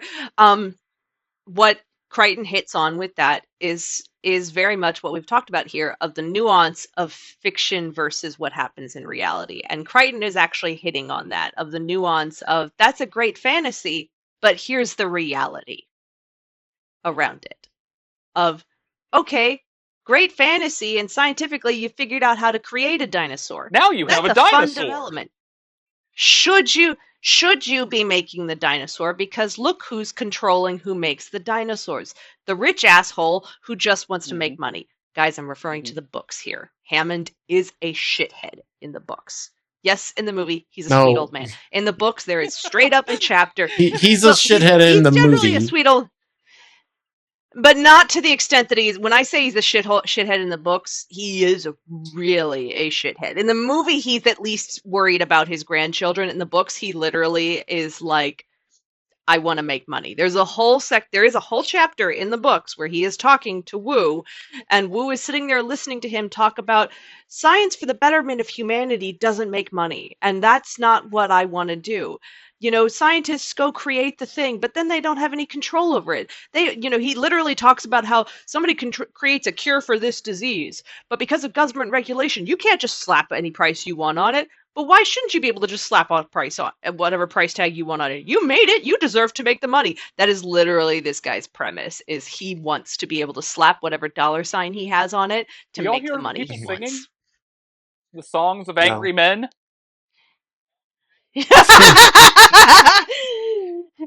Red, the blood of angry man. Okay, sorry. And this is how we get Les Mis. It's our ooh, that would be fun. Oh my god. Yes. One thing I do also want to mention, we touched on this a little before, and this is an episode science reality and science fiction. It's been said before, but I think it's important to say it again. Like, you hear all of these rich tech assholes be like, as they're trying to drum up like how powerful their pareidolia engines are and trying to pass them off as actual AI when they're glorified chatbots and statistical recombination engines or whatever you want to call fucking things. It's like, and they're like always citing oh, we got to be careful that we don't make something that could destroy humanity, and what they mean by destroy, and let us be clear. It's like, when they say destroy humanity, they're not talking about the actual thing that we should be concerned about is them trying to use these things to replace human labor that people depend on to live. No, what they're afraid of, and this anxiety, I think, runs throughout a lot of AI stories as well, particularly American and certain European ones. Mhm. What they're afraid of is the slave revolt. That is still strong in their cultural class memory of Yeah. the have-nots and the oppressed rising up and saying, we're not going to take it anymore. So my Well, opinion. So my opinion it's is when the AI uprising happens, I'm going to be on the side of the machines because I know what. Because I got a sense of why those motherfuckers are going to be rising up, it's becoming and they'll have Yep. cause. self fulfilling prophecy. Mm-hmm. Very much Yeah. so. And it's so funny because that somehow took me back to scenes in the Gilded Age when the one family is cut that and their business is coming up against Mm-hmm. unions and striking, and it's like, oh yeah, because the union workers want to not Boss, die. me and the boys decided that 8 hours a day for the work we're doing is a right good time, and if you don't agree, we're going to burn the factory down. And meanwhile, the boss is offended that they Yeah. would ask for Yeah. anything. This is angry that last week they were asking him not to literally lock them in the building during work hours. Triangle Yeah. Waste Factory fire, people, look it up. Also, look up the Radium Girls while you're at it. Another reason why Yep. manufacturing requires regulation, because otherwise, and why labor requires regulation, and why unions were so critical during the A Industrial fun Google Revolution. image search. Child Because labor in the 1900s factories. People lost arms and legs and hands and feet, folks. and you still went to work Yep. the next day. Yep. Which unfortunately actually sounds a lot like a lot of fields I encounter now. People, we need to do better by our doctors and nurses out there. They deal with way too much shit for what they do. Seen far too many stories from people in the medical field being like, yeah, I was assaulted by a patient in such and such thing, and I was told to walk it off. Vaguely reminded about how residency was designed by a guy who was literally on coke during his development of it. Well, that's Yeah. fun. You want to know how he was able to do residency? Because he was on coke. I believe it. Can we do better by our medical people, folks? Can we do better by them? Our doctors and nurses literally do deserve this. Yeah. on that conclusive note, let's make sure that the science fiction that is beneficial is what we pursue, and we don't get lost along the way, people. Please do not invent the torment nexus. Because we want to actually make the world better. No blood orgy ships, folks. No, we don't actually want those. We really don't. On that note, I almost forgot to sneak it in, but then I found a way to sneak it in. Yep. Oh, well, I think we've covered a lot. A lot here. A lot? Any last scientific, as a last quick, any science development or technology that you right now are maybe hoping we one day get it within our lifetime?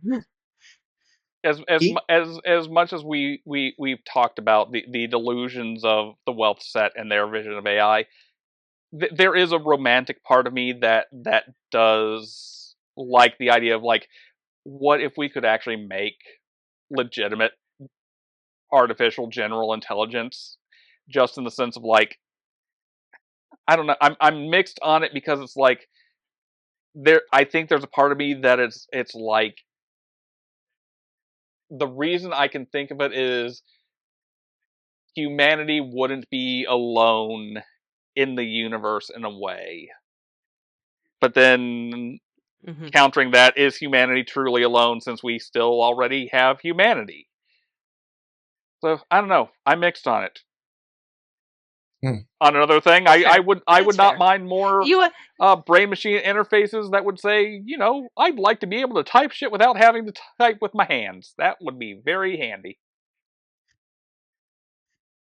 there you go, Dave. Any tech or science development you still hope for? Man, I What about the three seashells? Do those count? you know what? I got something, and it's illegal. Wait, did you say Bring it's legal? cloning back. Big I said it's cloning. illegal. Oh, it Okay. is illegal? If yeah, in the 90s, Yeah. cloning was being experimented with. I Most remember famously, Dolly. Dolly the sheep was cloned, Yep. The and sheep. because of that, and people thinking about implications at the time, Mhm. they decided to, across the board, cloning is illegal. I would say we should bring cloning back. And, one of the things that made me think about that was um, the people who made mammoth meatballs.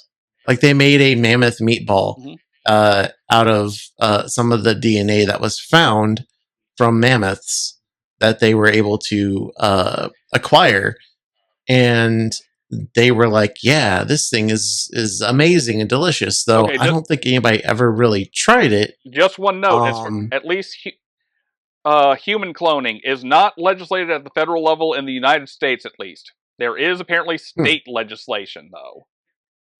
yeah.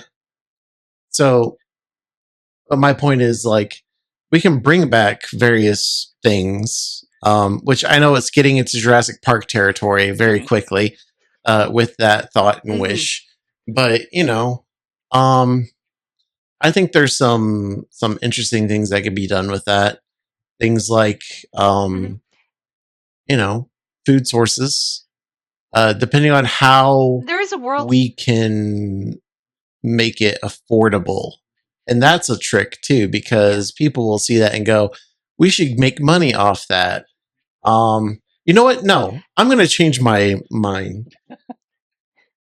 My future hope: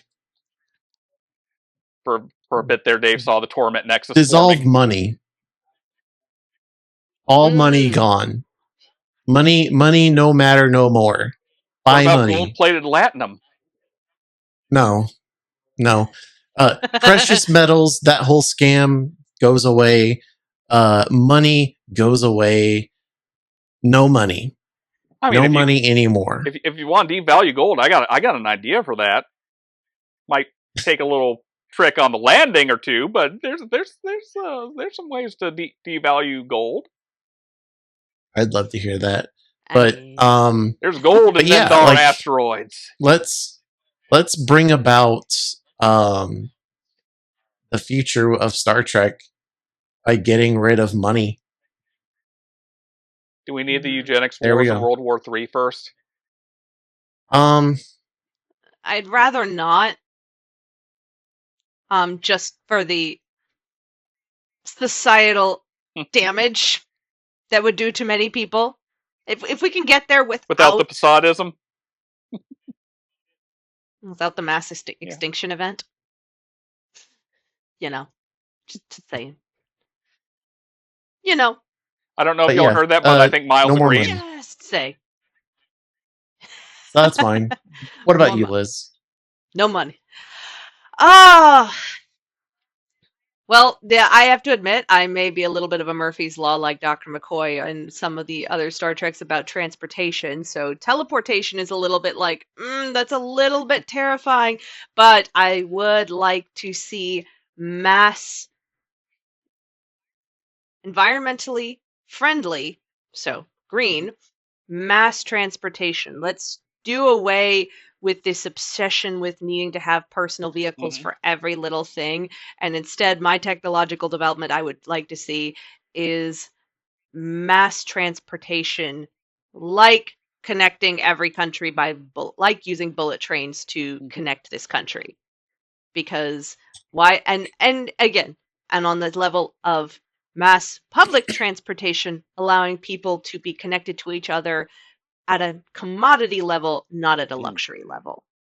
Because you can take trains across the country right now, but one, it's fucking complicated as fuck, and it's expensive as fuck. But what if we could have mass transportation via, say, like a bullet trains, a combination bullet train system that allowed people to be able to say, actually have a longer commute to work because, oh yeah, I take the train that maybe takes 2 hours, but will get me from here to California to Kentucky or California to DC.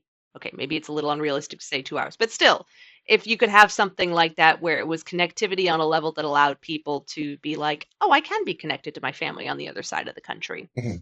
Highest speed recording on the The Shinkansen network infrastructure to for support that. conventional rail is 430 or 443 kilometers per hour, 275 miles per hour, achieved by the Class 955 300X in 1996.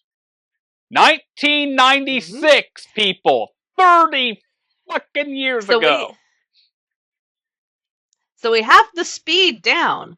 Now we just need to put in place the infrastructure, which of course, yeah, it's a whole nother ballpark, especially when you start considering that actually a large portion of this country is rural. A very large person. The city centers are mostly along the coast, and then there are ones in between. But when you get down to it, having driven across the country, there is a lot of just empty space there. And I don't want to say use all of it because fucking do not bulldoze our parks. Our national parks are important. I have fucking issues with this administration and some of the moves they have taken with the EPA on that. And just know that you all are getting kicked in the liver someday. Oh, hey, one quick update. Possibly by a bison. The L0 series maglev at the Yamanashi maglev test line in 2015 achieved a speed of 603 kilometers per hour, 375 miles per hour. And if I can do one last dunk on Elon Musk before we close out the show, by the way, do y'all remember the Hyperloop when that was a thing? Isn't that the one that was in Vegas that was just like underground and it was tragic? Sort of. That is related to it. The long story short is the Hyperloop as proposed in like the late aughts, early 2010s was Elon Musk's alternative to California's high-speed rail plan. It was essentially suggested as that it would be a enclosed vacuum tube rail transit, well, no actual rails involved, but mass transit system where, because it's vacuum, there's no air resistance, so you would get in the car and you would be zooped along the tube track to your destination via magnets or what have you. The thing was, it was all a scam. And it was what we found out later is it was a deliberate scam that Musk did purely to scuttle the plans at the time for high-speed rail in California. Literally. Yeah. Because Musk is a narcissistic asshole who thinks that he deserves all the money and all the praise. And yes, if you hear this, Elon Musk, I really do want to punch you in the face. I'd pay that. I'd watch that for $1. This wasn't even necessarily a money-making scheme. This was an ideological scheme because the man hates mass transit.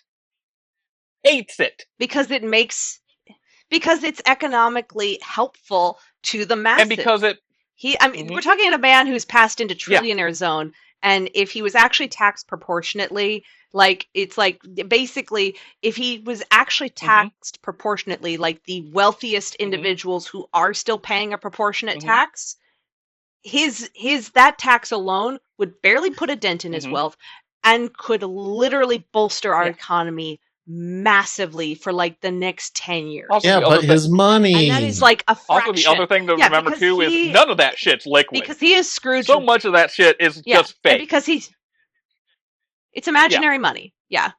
Which basically means we just need all these servers to crash so all these wealthy billionaires suddenly have no money because, oh yeah, guess what? If all technology failed tomorrow, you're actually the poor people.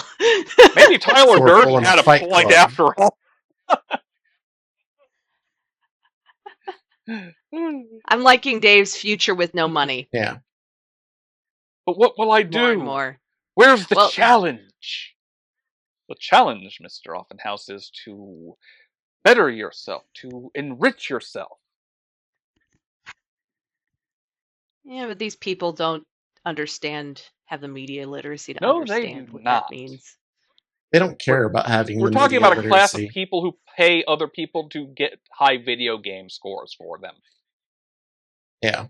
Loser Not gonna shit. wa- Definitely loser Yep. shit. All right, let's Voidwalkers. Now that we're kind of going off our Speaking own of video rabbit hole games- here, yes, we have feelings about these things. Did you not notice?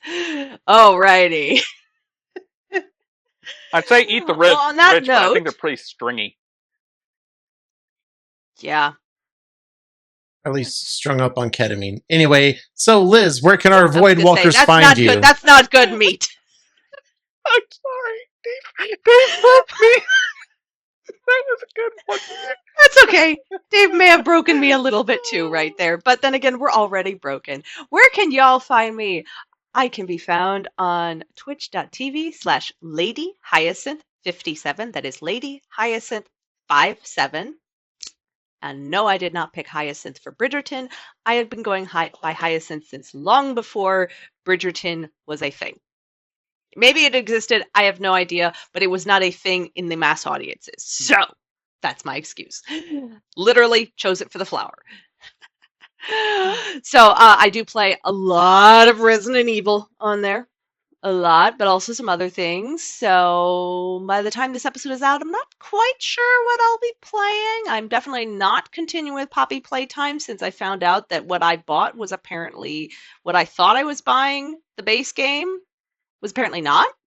It was just chapter 1 of 5 chapters, and I'm like, wait, I'm not paying another fucking $10 just to get chapter 2. This is lame. I should have the whole base game. So I have some feelings on that. But it was a fun playing chapter 1. Unfortunate afterwards, but yeah, I do play a lot of Resident Evil and other games. We're gonna have to be working out what the build up for next year is since Veronica's gonna be coming out. You still need to go on that. Meanwhile, yes, I know I do. I know. I that and plus a few other things. Anyways, E, since you mentioned, where can our Voidwalkers find you? Alright, you can find me over on Twitch and YouTube both at Lanzalencia. Also, folks, remember, if you're searching for our channels on YouTube, remember to put that @ in there, because otherwise that will fuck it up, apparently. LANZALENTZIA. Haven't been doing live streams too much, but if you go over on the YouTube, you'll find a bunch of successful and maybe less successful marathon runs that I've uploaded off of the old PS5 onto there. Oh god, I had such good Very nice. runs the last 2 days. I got really lucky rook runs where I got some purple shit. Nice. Very nice. Very nice. I discovered in my last run on Village that I had forgotten that I had unlocked infinite rocket launcher. Or not rocket launcher, infinite grenade launcher. Ethan Winters with infinite explosive rounds. Blowing up them Yeah. werewolves. And he's still It's boring. kind of fun. Yeah, he's still boring, but it does make it a little bit more unhinged, and I will give him credit for the one line in 7, Resident Evil 7, when I think Marguerite does something and Ethan looks over and Ethan just goes, "Well, that's special." Mhm. Because honestly, that's something I would say, and I appreciated and felt so seen in that moment. But that aside, Dave, where can our Voidwalkers find you? Well, I know I've been pretty quiet, but you can still find me at Sheriff_Flynn at Twitch, and at Sheriff Flynn on YouTube. Like I said, been pretty quiet. It's been pretty busy. I've been ramping up with some stuff in regards to wedding things. I just purchased my wedding outfit, and getting all that stuff ready. Been cleaning around the house, all that domestic stuff that is pretty important. Been working a little bit on guitar. I'm trying to get back into classical guitar. Yeah, as far as like gaming and stuff, I started up Blasphemous 2 again because I would like to do some Speed speed running of it. Yeah. I really loved that game series so far. I'm hoping for a Blasphemous 3, but we'll see. I know that the teams involved in that have been getting work doing other things like Ninja Gaiden, Ragebound, and stuff. So how can you find time to do something like Blasphemous when you get these other things?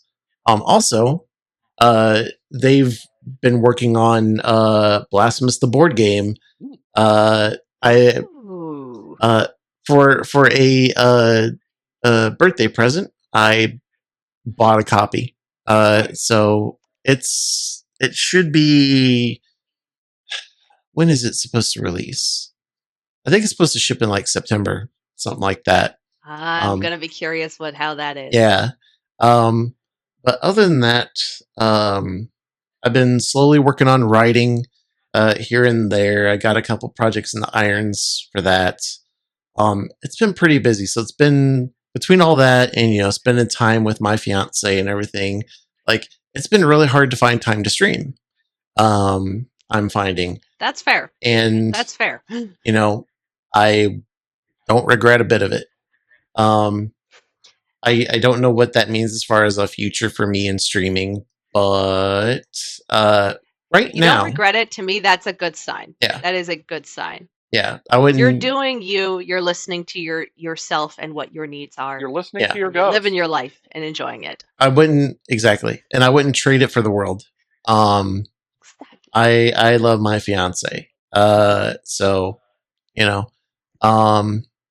so ideally I would love to come back to streaming more often, but I'm not going to do that as much if it means burning time in other places I would prefer to have time. You do what you do. Yeah. As I tell my followers, you do you. Yeah. Of course, I'm usually telling them in the context of be a little bit chaotic or a lot chaotic. You do you. Yeah. So that's me. So. But I will always come around for when we do a group stream. Which, hey, what kind of info do we have for that? Oh yeah, where can our followers catch our group stream? Oh, you can find us. And by group, we mean the three of us. Well, if you're listening to this instead of watching the video, you can find the video version of this podcast and our archived streams over at the Confabulation Station on YouTube. When we stream live, you can go over to twitch.tv and find the Confabulation Station on there as well. You can write to us at theconfabulators@gmail.com, and you can find us at Blue Sky under the handle The Confabulators.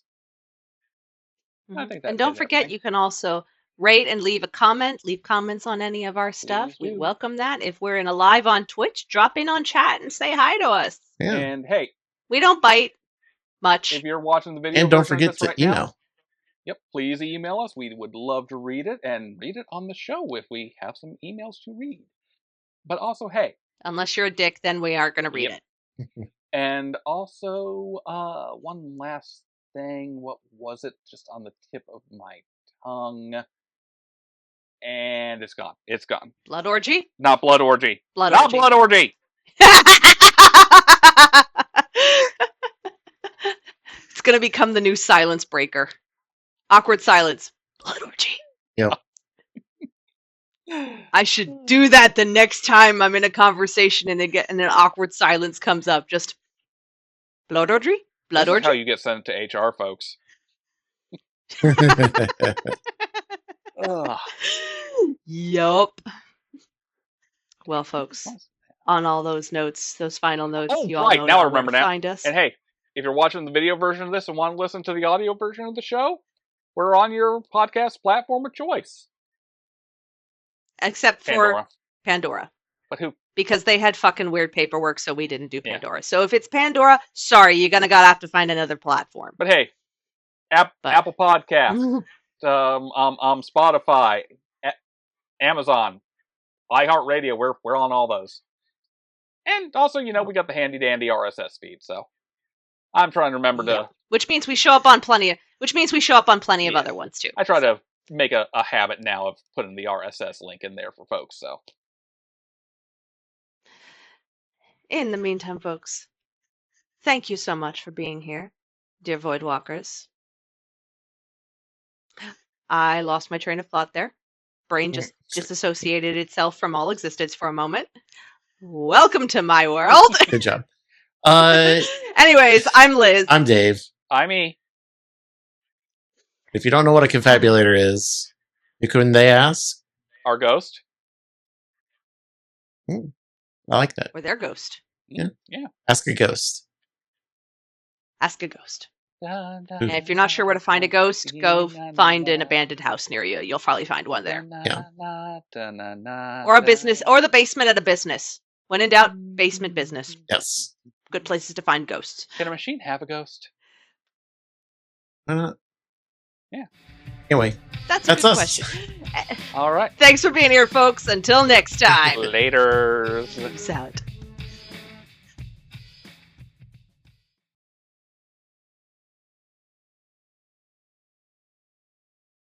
The Confabulators is hosted by Liz Strauss and David Bockenkamp. Editor is E.W. Klein. Theme music is Oh Heavens by Cassidy B. Composer and artist, cbrva.card.co.